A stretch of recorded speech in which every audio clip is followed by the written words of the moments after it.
ಮಾಡ್ತೀವಿ. ಸರ್ಕಲ್ಗಳಲ್ಲಿ ನಾವು public address system ಇದೆ, ಅದನ್ನು ಕೂಡ ಅನೌನ್ಸ್ ಮಾಡ್ತಾ ಇರ್ತೀವಿ. ನೆಕ್ಸ್ಟ್ ಇದೊಂದು ಅನೌನ್ಸ್ಮೆಂಟ್ ಇದೆ, ಬೇಡ ಇದು ಮುಂದೆ ಹೋಗಿ ಆಯಿತು. ನೆಕ್ಸ್ಟ್ ಇದು ಕೂಡ ಬೇಡ, ಇದು ಇತ್ತು ಸರ್ ಬಟ್ ಟೈಮ್ ಇಲ್ಲ. ನೆಕ್ಸ್ಟ್ ದಿಸ್ ಆರ್ ನೀವು ಎಲ್ಲ ನೋಡಿರ್ಬೋದಲ್ಲ ಸಿಗ್ನಲಲ್ಲಿ ಯಾಕೆ ಮಾರ್ಕ್ ಹಾಕಿದ್ದೀವಿ ಅಂತ. ಅದು ನೋ ಟಾಲರೆನ್ಸ್ ಝೋನ್ ಅಲ್ಲಿ ವೆಹಿಕಲ್ಗಳು ನಿಲ್ಸೋಕ್ಕಿಲ್ಲ, ಓನ್ಲಿ ಸಿಗ್ನಲ್ ಬಿಟ್ಟ ಮಾತ್ರ ಪಾಸ್ ಆಗಬೇಕು. ನೆಕ್ಸ್ಟ್ ನೋಡಿ, ಇದು ರೆಡ್ ಲೈಟ್ ವೈಲೇಷನ್ ಕ್ಯಾಮ್ರಾ ಅಂತ. ಇದು ಅಂದರೆ ನೀವು ಸಿಗ್ನಲ್ ಜಂಪ್ ಮಾಡಿದ್ರೆ ಆಟೋಮೆಟಿಕಲಿ ಕ್ಯಾಪ್ಚರ್ ಮಾಡುತ್ತೆ. ನೆಕ್ಸ್ಟ್ ಇದು ಇಂಪಾರ್ಟೆಂಟ್. ನೀವು ಏರ್ಪೋರ್ಟ್ ರೋಡಲ್ಲಿ ಇಂಥವೇ ಕೂರಿಸಿರೋದು, ಹಂಗಂತೇಳಿ ಕ್ಯಾಮ್ರಾ ನೋಡಿದ ತಕ್ಷಣ ಸ್ಲೋ ಮಾಡೋದು, ಮುಂದೋಗಿ ಆ ಥರ ಇಲ್ಲ. ಇದು ಅವರೇಜ್ ಸ್ಪೀಡ್ ತಗೊಳುತ್ತೆ. ನೀವು ಎಷ್ಟು ಸ್ಪೀಡಲ್ಲಿ ಹೋಗ್ತಾ ಇದೆ ಶಿವಮೊಗ್ಗ ರೀಚ್ ಆಗೋವರೆಗೂ ಆ ಸ್ಪೀಡ್ ಮೇಲೆ ನಿಮ್ಮ ಮೇಲೆ ಕೇಸ್ ಆಗುತ್ತೆ. ಓಕೆ, ಹಾಗಾಗಿ ನೀವು 50 ನಿಧಾನಕ್ಕೆ ಹೋಗಬೇಕು. Next this are the 3 acts important. ಇದ್ರ ಪ್ರಕಾರ ನಾವು ಕ್ರಮ ತಗೊಳ್ತೀವಿ. ನೆಕ್ಸ್ಟ್ ಇವೆಲ್ಲ ಕಾಯ್ದೆ ಜಾಸ್ತಿ ನಾನು ಹೇಳಕ್ ಹೋಗಲ್ಲ. ಸೊ ಆಕ್ಸಿಡೆಂಟ್ ಏನಾದ್ರು ಕೇಸ್ ಆದರೆ FIR ಮಾಡ್ತೀವಿ. So that is under BNSS act. BNS ಅಂತ ಕೇಳಿದ್ದೀರಾ, ಭಾರತೀಯ ನ್ಯಾಯ ಸಂಹಿತೆ, ಭಾರತೀಯ ನ್ಯಾಯ ಸುರಕ್ಷಾ ಸಮಿತಿ ಅಂತೇಳಿ ಅದ್ರ ಮೇಲೆ ಕೇಸ್ ಮಾಡ್ತೀವಿ. So finally drive safely, follow rules, save your life, be courteous and enjoy a great life. Next back ಮುಗಿಸ್ಬಿಡ್ತೀನಿ sir. Your life is precious and so is life of others. Let live and let others to live. ನೀವು ಬದುಕಿ ಬೇರೆಯವರನ್ನು ಬದುಕಕ್ಕೆ ಬಿಡಿ. ಧಾರ್ಮಿಕ ತತ್ವ road ಟ್ರಾಫಿಕ್ಗೂ ಅನ್ವಯಿಸುತ್ತೆ ಅಲ್ವಾ? Thank you sir.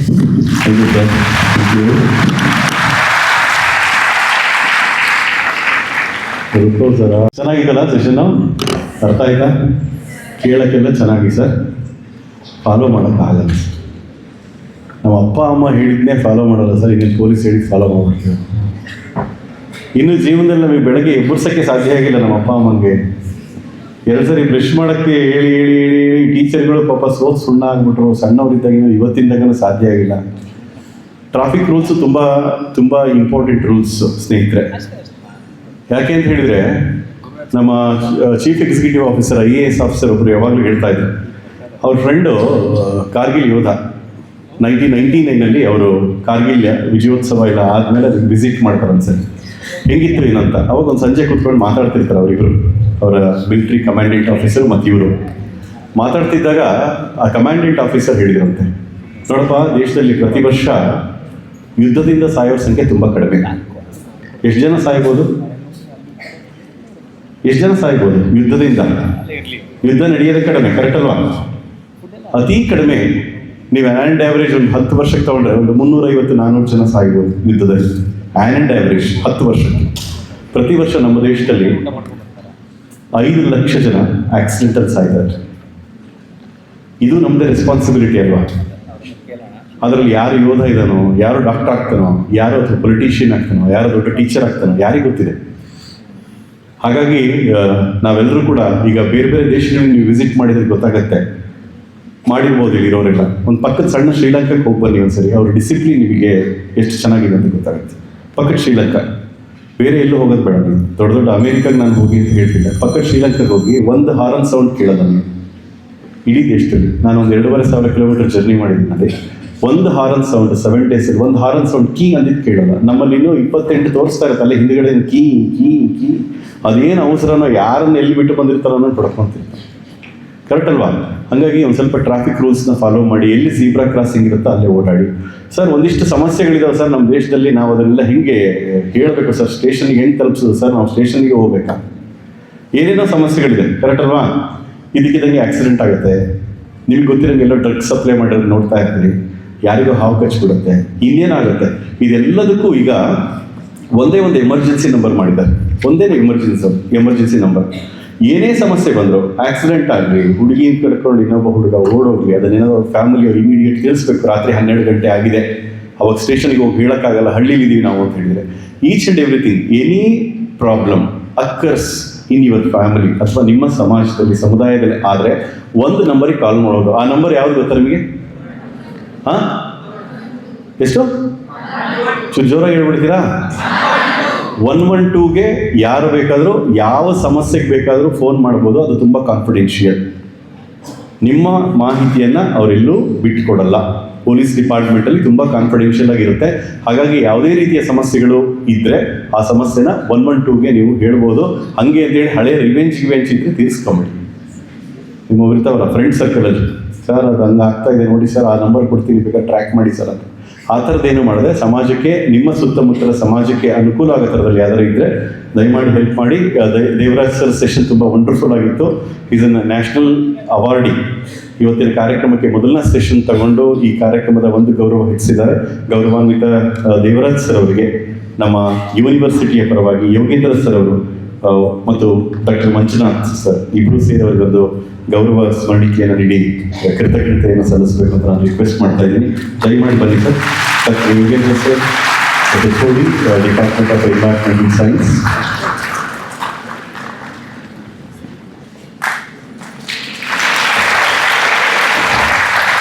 Next session ತುಂಬ ತುಂಬ ತುಂಬ ತುಂಬ ಇಂಪಾರ್ಟೆಂಟ್ ಸೆಷನ್. ಇದನ್ನು ಸಿಕ್ಕಾಪಟ್ಟೆ ಸಿನಿಮಾಗಳು ಬರ್ತಾ ಇದೆ, ಮಲಯಾಳಂ ಸಿನಿಮಾಗಳೇ ಜಾಸ್ತಿ. ಸೈಬರ್ ಕ್ರೈಮ್ ಬೇಕಾ ಈ ಸಬ್ಜೆಕ್ಟು ಬೇಡ? ಬೇಕು ಸರ್, ನಾವು ಒಂದು ಸಿನಿಮಾ ತೆಗಿತೀವಿ ಸರ್. ಸೈಬರ್ ಕ್ರೈಮ್ ಬಗ್ಗೆ ಮಾತಾಡಕ್ಕೆ ಬರ್ತಾ ಇದ್ದಾರೆ ಶ್ರೀಯುತ ಮಂಜುನಾಥ್ ಸರ್ ಅವರು. ಈ ಪ್ರೋಗ್ರಾಮ್ನ ಕೋಆರ್ಡಿನೇಷನ್ ಮಾಡೋಲ್ಲಿ ನಮಗೆ ಸಹಕಾರ ಮಾಡೋದು. ಒಂದು ಚಪ್ಪಾಳೆ ಮೂಲಕ ಅವರನ್ನ ವೇದಿಕೆಗೆ ಬರಮಾಡ್ಕೊಳ್ಳೋಣ. ಇವರು ಬೆಂಗಳೂರಿನ ಯಾವುದೋ ಒಂದು ದೊಡ್ಡ ಕಾಲೇಜಿನಲ್ಲಿ ಓದೋರಲ್ಲ, ಶಿವಮೊಗ್ಗ ಜಿಲ್ಲೆಯ ತೀರ್ಥಹಳ್ಳಿಯ ಕುಡುಮಲಿಗೆ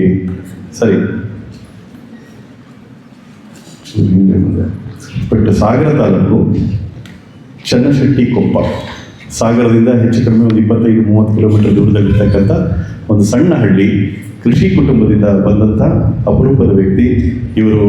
qualification MA political science, Mysuru university. KSET ಆಗಿದೆ, ನೆಟ್ ಆಗಿದೆ. PhDಗೆ ಒಂದು ಸ್ಪೇಸ್ ಹುಡುಕ್ತಾ ಇದ್ದಾರೆ ಸರ್. ಮೋಸ್ಟ್ ಪ್ರಾಬಲಿ ಇಲ್ಲೇ ಸಿಕ್ಕರೆ ಭಾರಿ ಅನುಕೂಲ. 2010ನಲ್ಲಿ ಇವರು ಪೊಲೀಸ್ ಡಿಪಾರ್ಟ್ಮೆಂಟ್ಗೆ ಸೇರ್ತಾರೆ. ಈಗಾಗಲೇ ಕರ್ನಾಟಕದ ಉದ್ದಗಲಕ್ಕೆ ಕೆಲಸ ಮಾಡಿದ್ದಾರೆ. ಧಾರವಾಡ, ರಾಯಚೂರು, ಯಾದಗಿರಿ, ಚಿತ್ರದುರ್ಗ, ಹಾವೇರಿ ಮತ್ತು ಶಿವಮೊಗ್ಗ ಜಿಲ್ಲೆಯಲ್ಲಿ ಕೆಲಸ ಮಾಡ್ತಾ ಇದ್ದಾರೆ. ಶಿವಮೊಗ್ಗದ ಸೈಬರ್ ಕ್ರೈಮ್ಗೆ ಸಂಬಂಧಪಟ್ಟಂಗೆ ಏಕೈಕ ವ್ಯಕ್ತಿ, ತುಂಬ ಅದ್ಭುತವಾಗಿ ಕೆಲಸ ಮಾಡ್ತಾ ಇರುವಂಥ ಶ್ರೀಯುತ ಮಂಜುನಾಥ್ ಸರ್ ಅವರು ನಮ್ಮೊಟ್ಟಿಗಿದ್ದಾರೆ. ಈ ಸಂಪನ್ಮೂಲ ವ್ಯಕ್ತಿಯನ್ನು ನಿಮ್ಮೆಲ್ಲರ ಚಪ್ಪಾಳೆಯ ಮೂಲಕ ನಾನು ಸ್ವಾಗತಿಸ್ತೇನೆ. ಇವರ ಅವಧಿ 30 ಮಿನಿಟ್ಸ್ ಇರುತ್ತೆ. ಅದಾದಮೇಲೆ ಇಟ್ಸ್ ವಂಡರ್ಫುಲ್ ಸೆಷನ್. ಸಾಕಷ್ಟು ಜನ ಮಹಿಳೆಯರಿದ್ದೀವಿ, ಮಹಿಳೆಯರಿಗಾಗಿ ಏನೇನು ಕಾಯ್ದೆಗಳಿದೆ ಅಂತ ಒಂದು 30 ನಿಮಿಷ ಮಾತಾಡ್ತಾರೆ. ಅದಾದಮೇಲೆ last session very very important session. ಇನ್ನು 2 ಸೆಷನ್ಸ್ ಇದೆ, 30 ಮಿನಿಟ್ಸ್. 30 ಅಂದ್ರೆ ಅದಲ್ಲಪ್ಪ ಸೆಷನ್ ಟೈಮ್. ಆಗ್ಬೋದಾ? ರೆಡಿ ಇದ್ದೀರಾ ಸೆಕೆಂಡ್ ಸೆಷನ್ಗೆ? ಎಸ್ಸಾ? ಒಂದು ಚಪ್ಪಾಳೆ ಕೊಡಿ ನೋಡೋಣ. Thank you.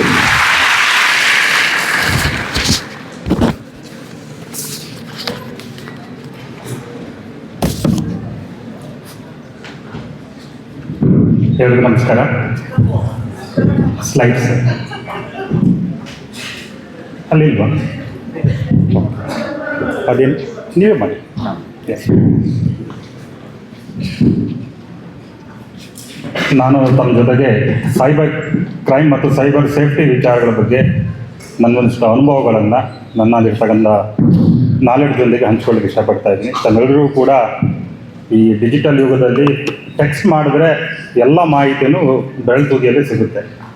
ಸೊ ತಾವೆಲ್ಲರೂ ತಿಳ್ಕೊಂಡಿದ್ದೀರಾ. ಆದರೂ ಕೂಡ ನನ್ನ ಎಕ್ಸ್ಪೀರಿಯನ್ಸ್ ಜೊತೆಗೆ ಅದನ್ನು ನಿಮ್ಮ ಜೊತೆ ನಾನು ಶೇರ್ ಮಾಡ್ಕೊಳ್ಳಿಕ್ಕೆ ಇಷ್ಟಪಡ್ತೀನಿ. ಫಸ್ಟು ಸೈಬರ್ ಕ್ರೈಮ್ ತಿಳ್ಕೊಳ್ಳೋದಕ್ಕೆ ಮುಂಚೆ ಕ್ರೈಮ್ ಅಂದರೆ ಏನಂತ ತಿಳ್ಕೊಳ್ತೀವಿ. ಕ್ರೈಮ್ ಅಂತ ತಿಳ್ಕೊಂಡು ನೆಕ್ಸ್ಟ್ ಸೈಬರ್ ಕ್ರೈಮ್ ಹೋಗ್ಬೇಕಾಗುತ್ತೆ. ಕ್ರೈಮ್ ಅಂದರೆ ತಮಗೆಲ್ಲರೂ ಗೊತ್ತಿದೆ, ಯಾವುದೇ ಕಾನೂನಿಗೆ ವಿರುದ್ಧವಾಗಿರ್ತಕ್ಕಂಥ ಚಟುವಟಿಕೆಗಳನ್ನು ನಾವು ಅಪರಾಧ ಅಂತ ಹೇಳಿ ಕನ್ಸಿಡರ್ ಮಾಡ್ತೀವಿ. Any illegal activity punishable by a law of the country, ಇದಕ್ಕೆ ಅಪರಾಧ ಅಂತ ಹೇಳ್ಬಿಟ್ಟು ಕರಿತೀವಿ. ಅದರಲ್ಲಿ ಹರ್ಟ್ ಇದೆ, ಥೆಫ್ಟ್ ಇದೆ, ಚೀಟಿಂಗ್ ಇದೆ, ಫ್ರಾಡ್, ಮನಿ ಲಾಂಡ್ರಿಂಗು, drug ಟ್ರಾಫಿಕಿಂಗು, women ಟ್ರಾಫಿಕಿಂಗು, murder, ಯೂಟೀಸಿಂಗು, ragging etcetera ಹಲವಾರು ರೀತಿಯ ಅಪರಾಧಗಳಿದ್ದಾವೆ. ಸೊ ಇವೆಲ್ಲ ನಾರ್ಮಲ್ ಅಪರಾಧಗಳು ಅಂತೇಳಿ ನಾವು ಕರಿತೀವಿ. ಸೊ ಮಾನವನ ಸಂಸ್ಕೃತಿಯನ್ನು ನಾಗರಿಕತೆ ಯಾವಾಗ ಹುಟ್ಟುತ್ತೋ ಅಲ್ಲಿಂದ ಸುಮಾರು ಒಂದು ಇತ್ತೀಚೆಗೆ ಒಂದು 15 ವರ್ಷದ ತನಕನೂ ನಾವು ಈ ನಾರ್ಮಲ್ ಕ್ರೈಮ್ನಲ್ಲಿ ಬದುಕ್ತಾ ಇದ್ದೀವಿ. ಅಂದರೆ ಫಿಸಿಕಲ್ ಫೇಸ್ ಟು ಫೇಸು ಕಾಂಟ್ಯಾಕ್ಟಲ್ಲಿ ನಾವು ಅಪರಾಧಗಳನ್ನು ಮನುಷ್ಯ ಮಾಡ್ತಾ ಇದ್ದೀವಿ. ಸೊ ಇತ್ತೀಚೆಗೆ ಅಂದ್ರೆ 10-15 ವರ್ಷಗಳ ಇತ್ತೀಚೆಗೆ ಅಪರಾಧವನ್ನ ಮಾಡ್ತಕ್ಕಂಥ ರೀತಿ ಬದಲಾಯಿತು. ಅದಕ್ಕೆ ನಾವು ಸೈಬರ್ ಕ್ರೈಮ್ ಅಂತ ಹೇಳ್ಬಿಟ್ಟು ಒಂದು ಟರ್ಮ್ಸ್ ಅನ್ನು ನಾವು ಅದಕ್ಕೆ ಸಜೆಸ್ಟ್ ಮಾಡಿ. ಹಾಗಾದ್ರೆ ಸೈಬರ್ ಕ್ರೈಮ್ ಅಂದ್ರೆ ಏನಪ್ಪಾ ಅಂದ್ರೆ, next any illegal activity carried out by using electronic gadgets and internet.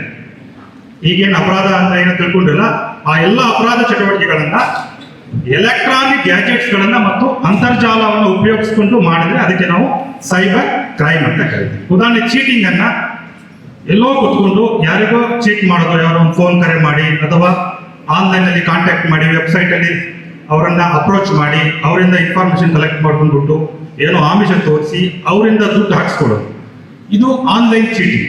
So ಇಲ್ಲಿ ಎಲೆಕ್ಟ್ರಾನಿಕ್ ಗ್ಯಾಜೆಟ್ಸ್ಗಳನ್ನ ನಾವು ಟೂಲ್ಸ್ ಆಗಿ ಯೂಸ್ ಮಾಡ್ತೀವಿ, ಇಂಟರ್ನೆಟ್ ಅನ್ನ ಮೀಡಿಯಾ ಆಗಿ ಉಪಯೋಗಿಸ್ತೀವಿ.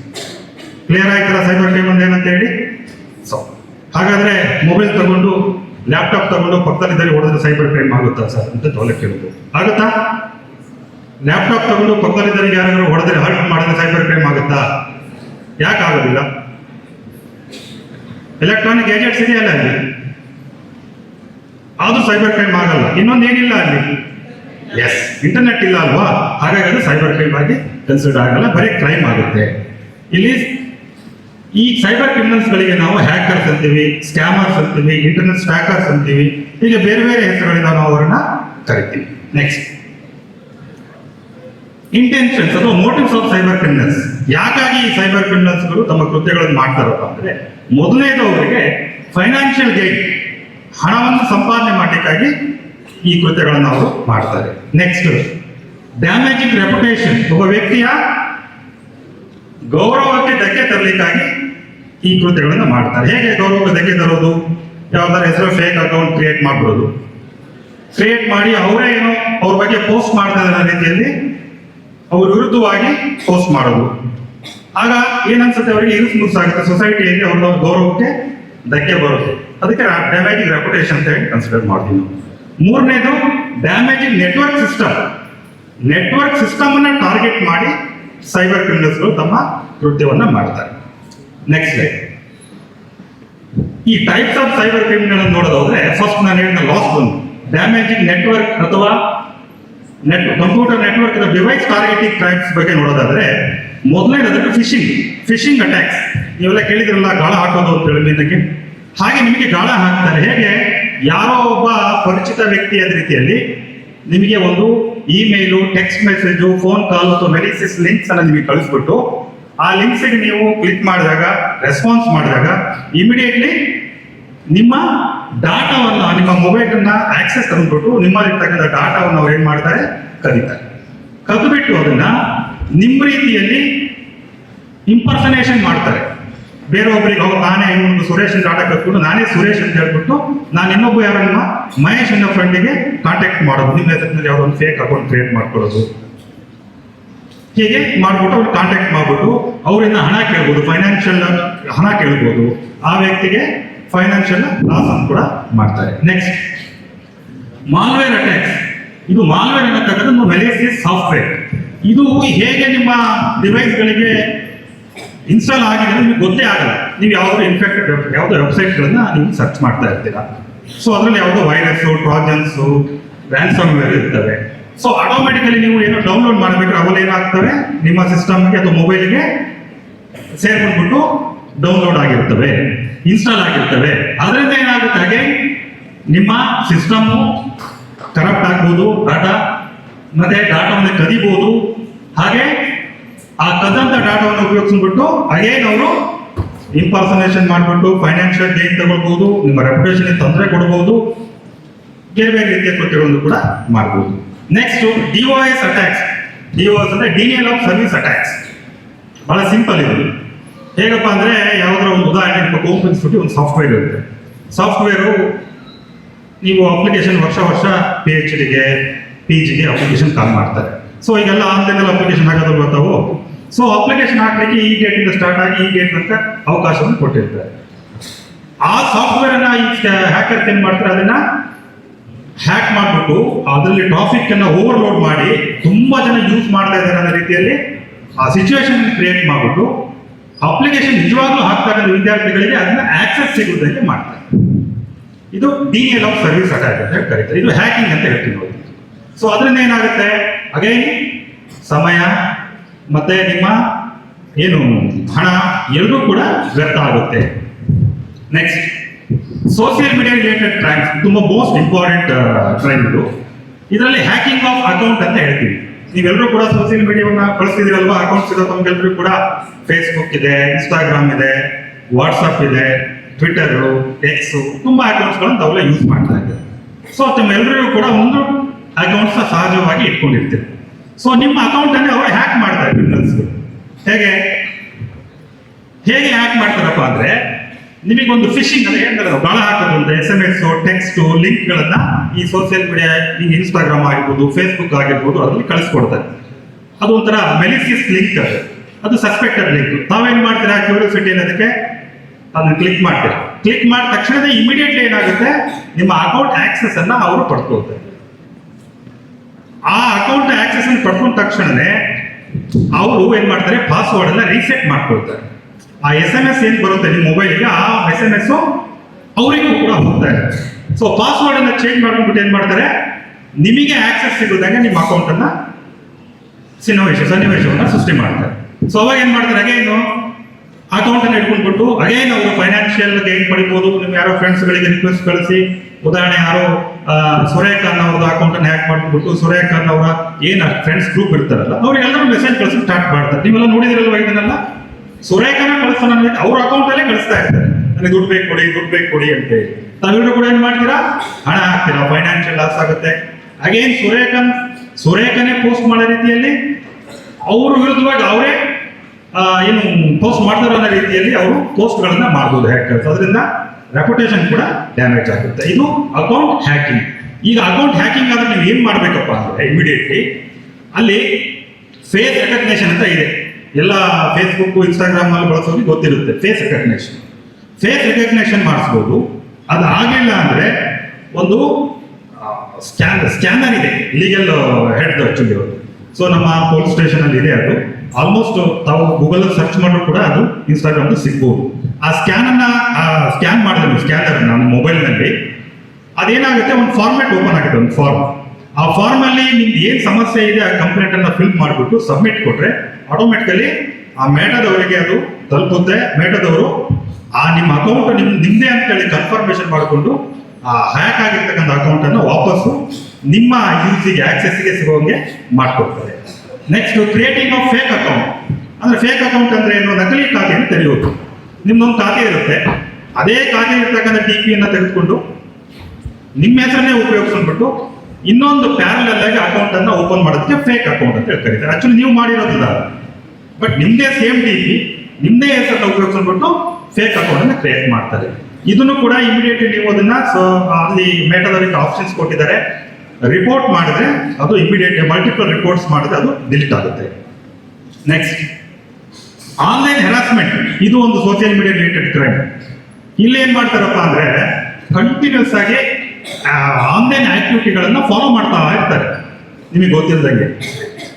ಮತ್ತೆ ಅನ್ಟುವರ್ಡ್ಸ್ ಮೆಸೇಜ್ಗಳನ್ನು ಕಳಿಸೋದು, ಫೋಟೋಗಳನ್ನು ಕಳಿಸೋದು ಪ್ರೈವೇಟ್ ಆಗಿ, ಮತ್ತೆ ನಿಮ್ಮ ಮಾಹಿತಿಯನ್ನ ನಿಮಗೆ ಅನುಮತಿ ಇಲ್ಲದೆ ಅದನ್ನ ಬೇರೆ ಬೇರೆ ಕಡೆ ಬಹಿರಂಗಪಡಿಸುವುದು, ಇವೆಲ್ಲ ಆನ್ಲೈನ್ ಹ್ಯಾರಾಸ್ಮೆಂಟ್. ಇವೆಲ್ಲ ಅಪರಾಧಗಳು, ತಮಗೆ ಗೊತ್ತಿರಬೇಕು. ಇದೆಲ್ಲ ಹೇಳಿದ್ರೆ ಸೈಬರ್ ಕ್ರೈಮ್ಗಳ ಬಗ್ಗೆ ಹೇಳ್ತೇವೆ. ನೀವೆಲ್ಲರೂ ಕೂಡ ಇವೆಲ್ಲವೂ ಅಪರಾಧಗಳೇ ನಾವು ಹೇಳ್ತಾ ಇರೋದು. ನೆಕ್ಸ್ಟ್ ಥರ್ಡ್ ಒಂದು ಬಂದ್ಬಿಟ್ಟು ಫೈನಾನ್ಷಿಯಲ್ ಕ್ರೈಮ್ಸ್ ಅಥವಾ ಫ್ರಾಡ್ಸ್. ಇದು ಮೋಸ್ಟ್ ಇಂಪಾರ್ಟೆಂಟ್. ಸಿಕ್ಕಾಪಟ್ಟೆ ನಡೀತಾ ಇರ್ತಕ್ಕಂಥದ್ದು ಇದು ಕೂಡ ಹೌದು. ಸುಮಾರು ನಮ್ಮ ಶಿವಮೊಗ್ಗ ಜಿಲ್ಲೆಯಲ್ಲಿ ನಮ್ಮ ಸ್ಟೇಷನ್ ಅಲ್ಲಿ 17 ಕೋಟಿ ಸಮಥಿಂಗ್ ಅಮೌಂಟ್ ಕಳ್ಕೊಂಡಿರೋದ್ರ ಬಗ್ಗೆ ಕೇಸ್ ರಿಜಿಸ್ಟರ್ ಆಗಿದೆ. ಅದರಲ್ಲಿ 2,17,00,000 ಒಬ್ಬ ಡಾಕ್ಟರ್ ಕಳ್ಕೊಂಡಿದ್ದಾರೆ, ಹೆಸರು ಹೇಳೋದಿಲ್ಲ. ಇದು ಫೈನಾನ್ಷಿಯಲ್ ಫ್ರಾಡ್ಸ್. ಅದರಲ್ಲಿ ಸಬ್ ಕ್ಲಾಸಿಫಿಕೇಶನ್ ನೋಡೋದಾದ್ರೆ ಫೇಕ್ ಇನ್ವೆಸ್ಟ್ಮೆಂಟ್ ಫ್ರಾಡ್. ಇನ್ವೆಸ್ಟ್ಮೆಂಟ್ ಮಾಡ್ತೀವಿ ಅಂತ ಹೇಳ್ಬಿಟ್ಟು ನಿಮ್ಮನ್ನ ನಾವು ವಂಚಿಸ್ತಾರೆ. ತಮ್ಗೆಲ್ಲರೂ ಗೊತ್ತಿದೆ, ಎಲ್ಲರೂ ಕೂಡ ನಾವು ಹಣ ದುಡಿಬೇಕು, ಕಾನೂನುಬದ್ಧವಾಗಿ ನ್ಯಾಯೋಚಿತವಾಗಿ ಹಣ ಸಂಪಾದನೆ ಮಾಡ್ಬೇಕು ಅಂತ ಅನ್ಕೊಳ್ತೀವಿ. ಸಂಪಾದನೆ ಮಾಡಿದ್ದನ್ನ ಉಳಿಸ್ಕೊಂಡಿದ್ದನ್ನ ಅದನ್ನ ಹೆಂಗೆ ಡಬಲ್ ಮಾಡಬೇಕು ಅಂತ ಹೇಳಿ ಯೋಚನೆ ಮಾಡ್ತಾ ಇರ್ತೀವಿ. ಸೊ ಆ ಡಬಲ್ ಮಾಡೋದ್ರ ಬಗ್ಗೆ ಯಾರಿಗೂ ಕೂಡ ಅಭ್ಯಂತರ ಇಲ್ಲ. ಆದ್ರೆ ಅದನ್ನು ಕಾನೂನುಬದ್ಧವಾಗಿ ನೀವು ಇನ್ವೆಸ್ಟ್ ಮಾಡಿದ್ರೆ ಅದು ಸ್ಲೋ ಆಗಿ ನಿಮ್ದು ಅಮೌಂಟ್ ಏನಾಗುತ್ತೆ, ಬೆಳೀತಾ ಹೋಗುತ್ತೆ. ಬಟ್ ಇವ್ರು ಏನ್ ಮಾಡ್ತಾರೆ, ಫೇಕ್ ಇನ್ವೆಸ್ಟ್ಮೆಂಟ್ ಫ್ರಾಡ್ ನಲ್ಲಿ ಕಡಿಮೆ ಅವಧಿಯಲ್ಲಿ ಯಾವುದೇ ರಿಸ್ಕ್ ಇಲ್ದಂಗೆ ನೀವು ಈಗ 1 ಲಕ್ಷ ಹಾಕಿದ್ರೆ ಅಂದ್ರೆ ಈ 4 ತಿಂಗಳಲ್ಲಿ ಅದು 3 ಲಕ್ಷ ಆಗುತ್ತೆ ಅಂತ ಹೇಳ್ಬಿಟ್ಟು ಆಫರ್ ಕೊಡ್ತಾರೆ. ನೀವು ಅದನ್ನ ಮರಳಾಗಿ ಏನ್ ಮಾಡ್ಬಿಡ್ತೀರಾ, ಆ ಆಫರ್ಗಳಿಗೆ ನಂಬಿಟ್ಟು ಫೇಕ್ ವೆಬ್ಸೈಟ್ಗಳು ಬರ್ತಾ ಇರ್ತವೆ. ಸೋಷಿಯಲ್ ಮೀಡಿಯಾದಲ್ಲಿ, ಇನ್ಸ್ಟಾಗ್ರಾಮ್, ಫೇಸ್ಬುಕ್, ವಾಟ್ಸಪ್ಗಳಲ್ಲಿ ಲಿಂಕ್ ಬರ್ತಾ ಇರ್ತವೆ. ನೀವು ಅದನ್ನು ಅವ್ರು ಕಮ್ಯುನಿಕೇಟ್ ಮಾಡ್ತಾರೆ ನಿಮ್ಮ ಜೊತೆ ಫೋನಲ್ಲಿ, ವಾಟ್ಸಪ್ ಗ್ರೂಪ್ ಮಾಡ್ತಾರೆ ಒಂದು, ಅದಕ್ಕೆ ನೀವು ಮರಳಾಕ್ಬಿಟ್ಟು ಏನ್ ಮಾಡ್ತೀರಾ, ಅವ್ರು ಹೇಳಿದಂಗೆ ರೆಸ್ಪಾನ್ಸ್ ಮಾಡ್ತಾ ಇರ್ತೀರಾ. ಒಂದು ಅಕೌಂಟ್ ಓಪನ್ ಮಾಡಿಸ್ತಾರೆ, ಡಿಮ್ಯಾಟ್. ಆಕ್ಚುಲಿ ಡಿಮ್ಯಾಟ್ ಅಕೌಂಟ್ ಇದ್ರೆ ಅದು ನೀವು ಇನ್ವೆಸ್ಟ್ಮೆಂಟ್ ಮಾಡೋದಕ್ಕೆ ಸೂಕ್ತ. ಆ ಡಿಮ್ಯಾಟ್ ಅಕೌಂಟ್ ಅನ್ನ ನೀವು ಮಾಡ್ಬೇಕಂದ್ರೆ ಉದಾಹರಣೆ ನಿಮ್ಗೆ ಅದು ನಾಲೆಡ್ಜ್ ಇರಬೇಕು, ತಿಳ್ಕೊಂಡಿರ್ಬೇಕು. ಇಲ್ಲ ಅಂದ್ರೆ ಆ ಶೇರ್ ಮಾರುಕಟ್ಟೆಯಲ್ಲಿ ಏನು ಕೊಳಗಿರ್ತಾರಲ್ಲ ಸ್ಪೆಷಲಿಸ್ಟ್ಗಳು, ಅವ್ರು ಸಜೆಷನ್ ತಗೊಂಡ್ಬಿಟ್ಟು ನೀವು ಇನ್ವೆಸ್ಟ್ಮೆಂಟ್ ಮಾಡ್ಬೋದು. ಬಟ್ ಏನ್ ಮಾಡ್ತಾರೆ ಬಹಳಷ್ಟು ಜನ, ಅದರಲ್ಲಿ ಬಂದಿದ್ದಾಗಿಂದ ನಂಬಿಟ್ಟು ಡಿಮ್ಯಾಟ್ ಅಕೌಂಟ್ ತರನೇ ಒಂದು ಪ್ಯಾರಲ್ ಅಕೌಂಟ್ ಓಪನ್ ಮಾಡಿಸ್ತಾರೆ, ಒಂದು ID ಕ್ರಿಯೇಟ್ ಮಾಡಿಸ್ತಾರೆ. ಕ್ರಿಯೇಟ್ ಮಾಡಿಬಿಟ್ಟು ಅಕೌಂಟ್ಗಳನ್ನು ಕೊಡ್ತಾರೆ, ಇಷ್ಟು ಅಮೌಂಟ್ ಇನ್ವೆಸ್ಟ್ ಮಾಡಿ ಅಂತೇಳಿ. ಉದಾಹರಣೆ 5 ಲಕ್ಷ ಇನ್ವೆಸ್ಟ್ಮೆಂಟ್ ಮಾಡಿಸ್ಕೊಳ್ತಾರೆ, ಡಾಕ್ಟರ್ ಹತ್ರ ಮಾಡಿಸ್ಕೊಂಡಿದ್ದಾರೆ. ಫಸ್ಟು ಮಾಡಿಸ್ಕೊಂಡಿದ್ದಕ್ಕೆ ಅವ್ರು ಯಾವುದೋ ಒಂದು ಅಕೌಂಟಿಗೆ ಹಾಕಿದ್ದಾರೆ, ಫರ್ಮ್ ಅಕೌಂಟಿಗೆ ಹಾಕಿದ್ದಾರೆ. ಆ 5 ಲಕ್ಷ ಏನಾಗಿದೆ, ಒಂದು 4 ದಿವಸ ಬಿಟ್ಬಿಟ್ಟು ಇವ್ರದ್ದು ಡಿಮ್ಯಾಟ್ ಅಕೌಂಟ್ ಪ್ಯಾರಲ್ ಓಪನ್ ಮಾಡ್ತಿದ್ರಲ್ಲ, ಆ ಸ್ಲ್ಯಾಬ್ ಅಲ್ಲಿ 7.5 ಲಕ್ಷ ಆಗಿದೆ ಅಂತ ತೋರಿಸ್ತಾ ಇದೆ ಒಂದು 5 ದಿವಸ. ಡಾಕ್ಟರ್ ಫುಲ್ ಖುಷಿ ಆಗಿದೆ, ಏನು 2.5 ಲಕ್ಷ ಜಾಸ್ತಿ ಆಗಿದೆ ನಮ್ದು 4-5 ದಿವಸದಲ್ಲಿ ಅಂತ. ಇಮಿಡಿಯೇಟ್ಲಿ ಅವರು ನೆಕ್ಸ್ಟ್ ನೋಡಿ ಸರ್, ನೆಕ್ಸ್ಟ್ ಒಂದು ಚಾನ್ಸ್ ಇದೆ, 50 ಲಕ್ಷ ಇನ್ವೆಸ್ಟ್ ಮಾಡಿದ್ರೆ ನಿಮ್ದು ವೆರಿ ಇಮಿಡಿಯೇಟ್ಲಿ ಅದೇನಾಗುತ್ತೆ 90 ಲಕ್ಷ ಆಗುತ್ತೆ ಅಂತ ಹೇಳಿದ್ದಾರೆ. ಮತ್ತೆ ಡಾಕ್ಟರ್ ಅಕೌಂಟ್ ನಂಬರ್ ಕೊಟ್ಟಿದ್ದಾರೆ, ಅವರು ಇನ್ನೊಂದು 2ನೇ ಸಲ ಬೇರೆ ಅಕೌಂಟ್ ನಂಬರ್ ಕೊಟ್ಟಿದ್ದಾರೆ, ಅದಕ್ಕೆ ಮತ್ತೆ 50 ಲಕ್ಷ ಹಾಕಿದ್ದಾರೆ ಡಾಕ್ಟರ್. ಹಾಗೆ ಎಷ್ಟಾಯ್ತು, 55 ಲಕ್ಷ ಹಾಕ್ದಂಗೆ ಆಯ್ತು. ಇವರು ಎಷ್ಟು ತೋರಿಸ್ತಾ ಇತ್ತು, ಅದು 97.5 ಲಕ್ಷ ಅವರು ಬ್ಯಾಲೆನ್ಸ್ ತೋರಿಸ್ತಾ ಇತ್ತು. ತುಂಬಾ ಖುಷಿ ಆಗ್ಬಿಟ್ಟು ಡಾಕ್ಟ್ರು. ಆಮೇಲೆ ಅವರು ಕೇಳಿದ್ರು, ಇದು ವಿಡ್ರಾ ಮಾಡ್ಬೋದಾ ಅಂತ. ಸರ್ ಇದು ಸ್ವಲ್ಪ ಚಾರ್ಜಸ್ ಎಲ್ಲ ಬೀಳುತ್ತೆ, ತುಂಬಾ ಜಾಸ್ತಿ ಆಗಿದೆ ನಿಮ್ಗೆ ಇನ್ವೆಸ್ಟ್ಮೆಂಟ್, ಒಂದು 20 ಲಕ್ಷ ಹಾಕಿ ಸರ್, ಹಾಕಿಬಿಟ್ರೆ ಒಂದೇ ಸಲಿಗೆ 1,70,00,000 ಸಿಗುತ್ತೆ ಅಂತ ಹೇಳಿದ್ರು. ಮತ್ತೆ ಹಾಕಿದ್ದಾರೆ. ಆ 3ನೇ ಸಲಿನೂ ಕೂಡ ಬೇರೆ ಅಕೌಂಟ್ ನಂಬರ್ ಕೊಟ್ಟಿದ್ದಾರೆ, ಆ ಅಕೌಂಟ್ ನಂಬರಿಗೆ ಅವರು ದುಡ್ಡು ಹಾಕಿದ್ದಾರೆ. ಹೀಗೆ ಹಾಕ್ಸ್ಕೊಂಡು ಅದೊಂಥರ ಈಸ್ಬಿಟ್ಟು ಓಸಿ ಆಡ್ದಂಗೆ ಬರುತ್ತೆ ಬರುತ್ತೆ ಬರುತ್ತೆ ಬರುತ್ತೆ ಅಂತ ಹೇಳಿ ಅವ್ರು ನಂಬಿಸ್ಬಿಟ್ಟು, ಪಾಪ ಇವ್ರು ಏನ್ ಮಾಡಿದ್ರು, ಇಷ್ಟೆಲ್ಲ ಹಾಕ್ಬಿಟ್ಟಿದ್ರಲ್ಲ, ಇನ್ನೊಂದು 5 ಲಕ್ಷ ಕೇಳ್ತಾರೆ ಹಾಕ್ಬಿಡೋಣ ಅಂತ ಮತ್ತೆ ಹಾಕಿದ್ದಾರೆ. 5 ಲಕ್ಷ 10 ಲಕ್ಷ ಹಾಕಿದ್ದಾರೆ. 2,17 ಲಕ್ಷ ಆದ್ಮೇಲೆ ವಿಡ್ರಾ ಮಾಡ್ಲಿಕ್ಕೆ ಟ್ರೈ ಮಾಡಿದರೆ ವಿಡ್ರಾ ಬರಲಿಲ್ಲ. ಅವರು ಕಮ್ಯುನಿಕೇಶನ್ ಏನಾಗಿದೆ, ಕಟ್ ಆಯ್ತು. ಅವ್ರು ಯಾಕೋ ಡೌಟ್ ಬಂದು ಯಾರನ್ನ ಕೇಳಿದ್ದಾರೆ, ಇದ್ಯಾವ್ದು ಅವ್ರು ಹೀಗೆ ಆಗ್ಬಿಟ್ಟಿದೆ ಅಂತ. ಅವ್ರು ಹೇಳಿದ್ದಾರೆ, ಇಲ್ಲ ಅದು ಫ್ರಾಡ್ ಆಗಿದೆ. ಸೊ ನಮ್ಮಲ್ಲಿ ಒಂದು ಆ ಥರ ಒಂದು ಕಂಪ್ಲೇಂಟ್ ರಿಜಿಸ್ಟರ್ ಆಗಿದೆ. ಸುಮಾರು ಒಂದು 70 ಲಕ್ಷ ರಿಫಂಡ್ ಆಗಿದೆ ಆಕ್ಚುಲಿ ಅವರಿಗೆ. ಬಟ್ ಮ್ಯಾಕ್ಸಿಮಮ್ ಇನ್ನೂ ಕೂಡ ಅವ್ರದ್ದು ಅಮೌಂಟು ಮೋಸವಾಗಿತ್ತು. ಹಾಗೆ ಈ ತರ ಫೇಕ್ ಇನ್ವೆಸ್ಟ್ಮೆಂಟ್ ಫ್ರಾಡ್ಗಳಾಗ್ತವೆ. ಇದರಲ್ಲಿ online trading, Ponzi schemes, pyramid schemes ಬರ್ತವೆ. ಪಾಂಜಿ ಸ್ಕೀಮ್ಸ್ ಅಂದ್ರೆ ಗೊತ್ತಿದೆಯಲ್ಲ ನಿಮಗೆ? ಪಾಂಜಿ ಸ್ಕೀಮ್ಸ್ ಏನಾದ್ರು ಗಿಫ್ಟ್, ಈಗ ಉದಾಹರಣೆ ನೀವು ಅಮೌಂಟ್ ಹಾಕಿದ್ರೆ ಅಮೌಂಟಿಗೆ ಏನಾದ್ರು ವಾಪಸ್ ಗಿಫ್ಟ್ಗಳನ್ನು ಕೊಡ್ತೀವಿ, ಒಂದಿಷ್ಟು ಪಾರ್ಷಿಯಲ್ ಗಿಫ್ಟ್ ಕೊಡ್ತೀವಿ. ಇಷ್ಟು ಅಮೌಂಟ್ ನಿಮ್ದು ಏನಾಗುತ್ತೆ, ಸ್ವಲ್ಪ ದಿವಸ ಬಿಟ್ಟು ಅದು ಮತ್ತೆ ಬೆಳ್ಕೊಳ್ತಾ ಹೋಗುತ್ತೆ. ಇದು ಪಾಂಜಿ ಸ್ಕೀಮ್ಸ್ಗಳು. ಪಿರಮಿಡ್ ಸ್ಕೀಮ್ಸ್ ಅಂದ್ರೆ ಏನು, ಒಬ್ರು ಇನ್ನೊಬ್ರು 4 ಜನ ಸೇರಿಸೋದು. ಮೇಲೆ ಒಬ್ಬನೇ ಇರ್ತಾನೆ, ಕೆಳಗಡೆ ಬಂದಂಗೆ ಅದು ವಿಸ್ತಾರ ಜಾಸ್ತಿ ಆಗ್ತಾ ಹೋಗುತ್ತೆ. ಒಬ್ಬನೇ ಯಾರೋ ಸ್ಟಾರ್ಟ್ ಮಾಡಿರ್ತಾನೆ, ಅವನು ಒಂದಿದ್ದು 2 ಆಗುತ್ತೆ, 2 4 ಆಗುತ್ತೆ, 4 8 16 ಹೀಗೆ ಒಬ್ಬೊಬ್ರು ಸೇರಿಸ್ಕೊಳ್ತಾ ಹೋಗೋದು. ಈ ತರ ಪಿರಮಿಡ್ ಸ್ಕೀಮ್ಸ್ ನಲ್ಲಿ ನಿಮ್ಮನ್ನ ಮೋಸಗೊಳಿಸ್ತಾರೆ. Next digital arrest. ಇದು ಮೋಸ್ಟ್ ಇಂಪಾರ್ಟೆಂಟ್, ಇತ್ತೀಚೆಗೆ ತುಂಬಾ ಆಗ್ತಾ ಇದೆ. ನಿಮ್ಗೆ ಗೊತ್ತಿರಲಿ, ಯಾವುದೇ ವ್ಯಕ್ತಿಯನ್ನ ಅರೆಸ್ಟ್ ಅನ್ನು ಯಾವಾಗ ಮಾಡ್ತಾರೆ ಅಂದ್ರೆ, ಯಾವುದೇ ಲೀಗಲ್ ಏಜೆನ್ಸಿಗಳು, ಅಥಾರಿಟಿಗಳು, ಅವನು ತಪ್ಪು ಮಾಡಿದ್ದಾನೆ ಅಂತ ಹೇಳ್ಬಿಟ್ಟು ತನಿಖಾಧಿಕಾರಿಗೆ ಗೊತ್ತಾಗಿ ಅವನ ವಿರುದ್ಧ ಸಾಕ್ಷ್ಯಾಧಾರಗಳು ಇದಾವೆ, ಅವನು ಅರೆಸ್ಟ್ ಮಾಡ್ಲಿಕ್ಕೆ ಅನಿಸಿದಾಗ ಆ ವ್ಯಕ್ತಿಯನ್ನ ಖುದ್ದಾಗಿ ಆ ತನಿಖಾಧಿಕಾರಿ ಕರೆಸ್ಕೊಂಡು ಅಥವಾ ಪತ್ತೆ ಮಾಡಿಬಿಟ್ಟು ಅವನಿಗೆ ಯಾಕೆ, ಯಾವ ಕೇಸ್ನಲ್ಲಿ ಯಾಕಾಗಿ ನಿನ್ನನ್ನು ಅರೆಸ್ಟ್ ಮಾಡ್ತಾ ಇದೀವಿ ಅಂತ ಹೇಳ್ಬಿಟ್ಟು ಲಿಖಿತವಾದ ಮಾಹಿತಿಯನ್ನು ಕೊಟ್ಟು ಆನಂತರ ಅವನನ್ನ ಅರೆಸ್ಟ್ ಮಾಡ್ತಾರೆ. ಅರೆಸ್ಟ್ ಮಾಡಿದ್ರ ಬಗ್ಗೆ ಅವರ ಪೇರೆಂಟ್ಸ್ಗೆ ಅಥವಾ ಪೋಷಕರಿಗೆ ಅಥವಾ ಫ್ಯಾಮಿಲಿ ಪರ್ಸನ್ಸ್ಗೆ ಮಾಹಿತಿಯನ್ನು ಕೂಡ ಕೊಡ್ತಾರೆ. ಆ ಮಾಹಿತಿ ಆಸ್ ವೆಲ್ ಎಸ್ ನಮ್ಮ ಸ್ಟೇಟ್ ಕಂಟ್ರೋಲ್ ರೂಮ್ಗೆ ಕೂಡ DG ಅವರಿಗೆ ಅದು ತಲುಪುತ್ತೆ. ಇದು ಅರೆಸ್ಟ್ ಪ್ರೊಸೀಜರ್.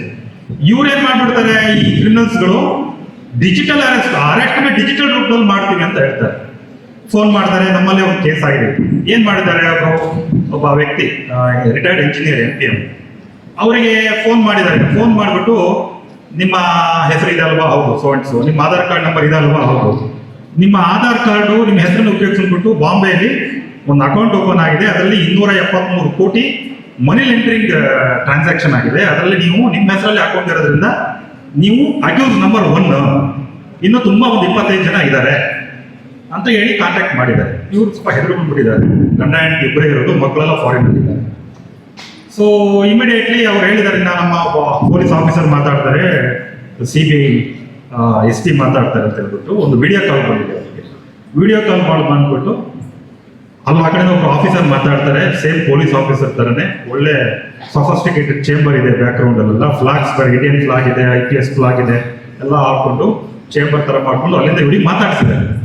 ಹೀಗೆ ತಪ್ಪು ಮಾಡಿದಿರಾ, ನೀವು ಹೀಗೆ ನಿಮ್ನ ಅರೆಸ್ಟ್ ಮಾಡ್ತಾ ಇದೀವಿ, ನೀವು ಎಲ್ಲೂ ಮನೆ ಬಿಟ್ಟು ಹೋಗಿಲ್ಲ, ಅಲ್ಲೇ ಇರಬೇಕು, ಈ ಮಾಹಿತಿನ ಯಾರು ಹೇಳೋಂಗಿಲ್ಲ, ಹೇಳಿದ್ರೆ ನಿಮ್ದೇ ಮರ್ಯಾದೆ ನಿಮ್ಮನ್ನೇ ಕಳ್ಕೊಂಡಾಗೆ ಆಗುತ್ತೆ ಅಂತ ಹೇಳಿ ಫುಲ್ ಹೆದರ್ಕೊಂಡ್ಬಿಟ್ಟಿದೆ. ವಿಡಿಯೋ ಕಾಲ್ ಕಟ್ ಆಗಿದೆ.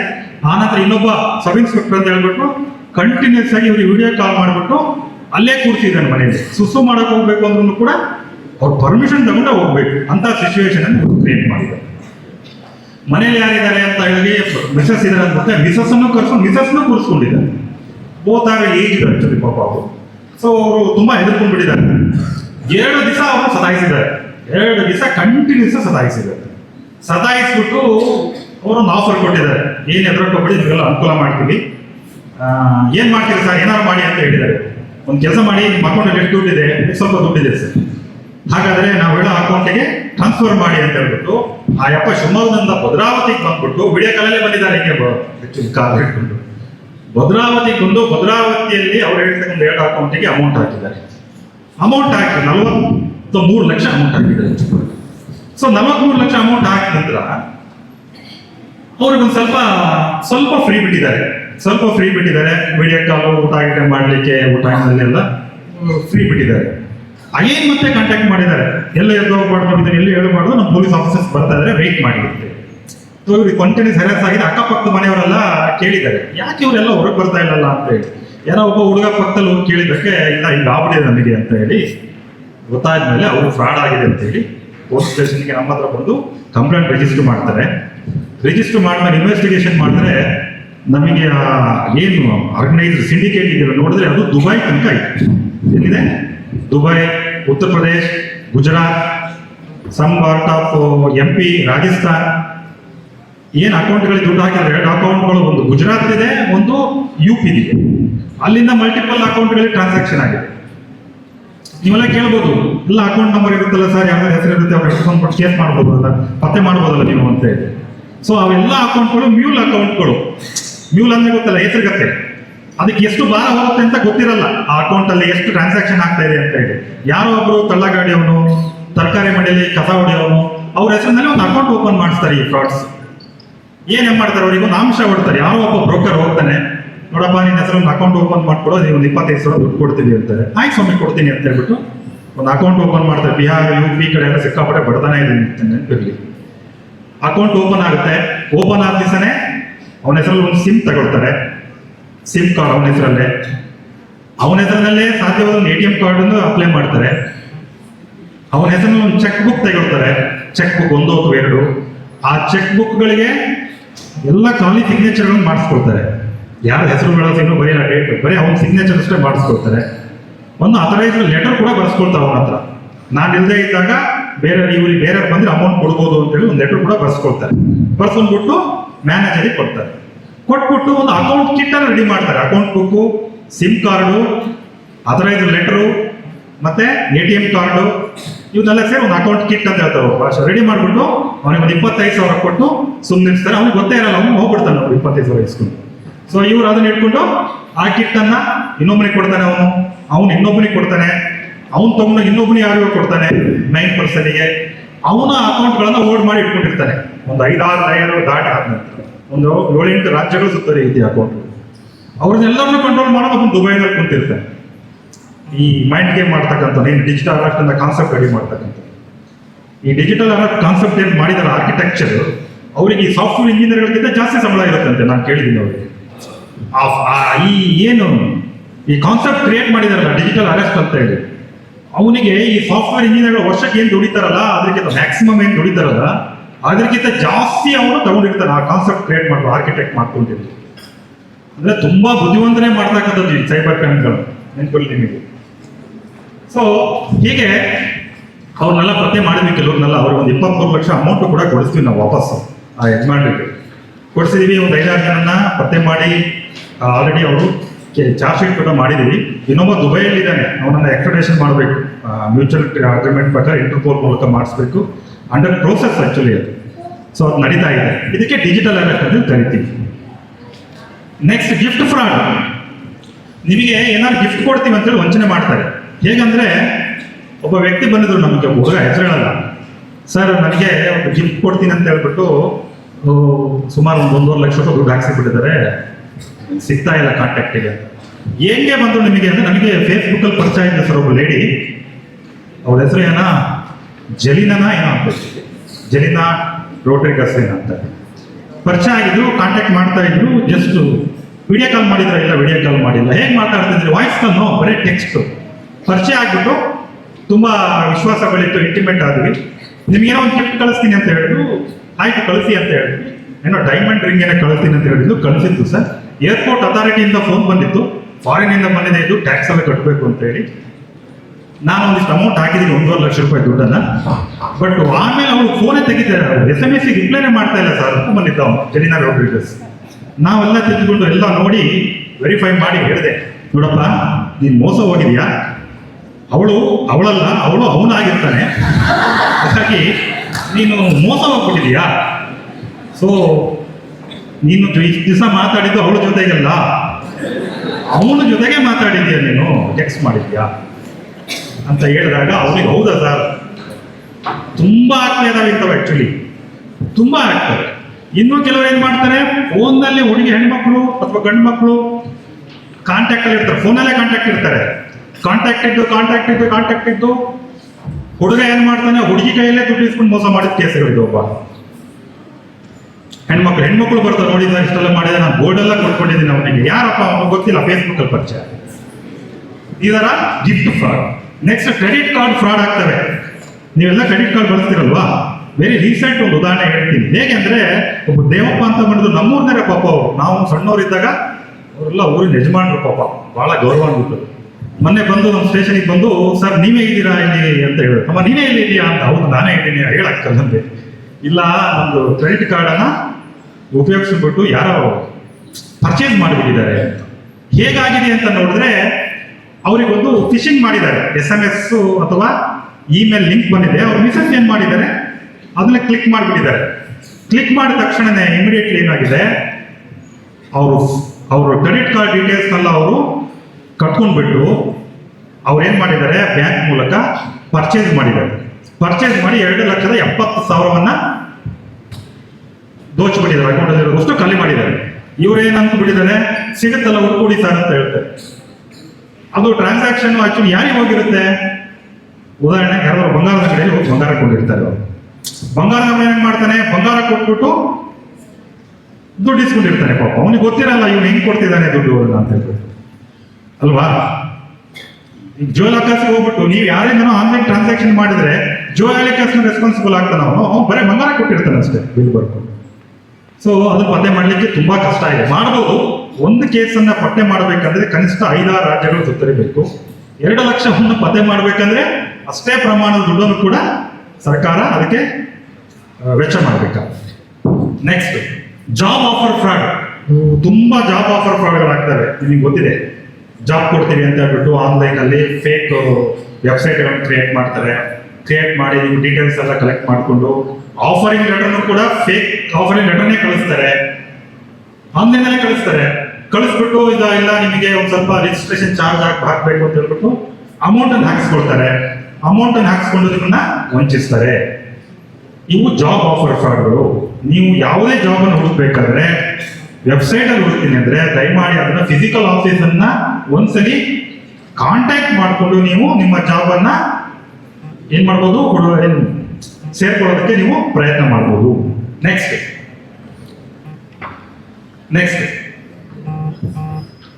Scholarship fraud.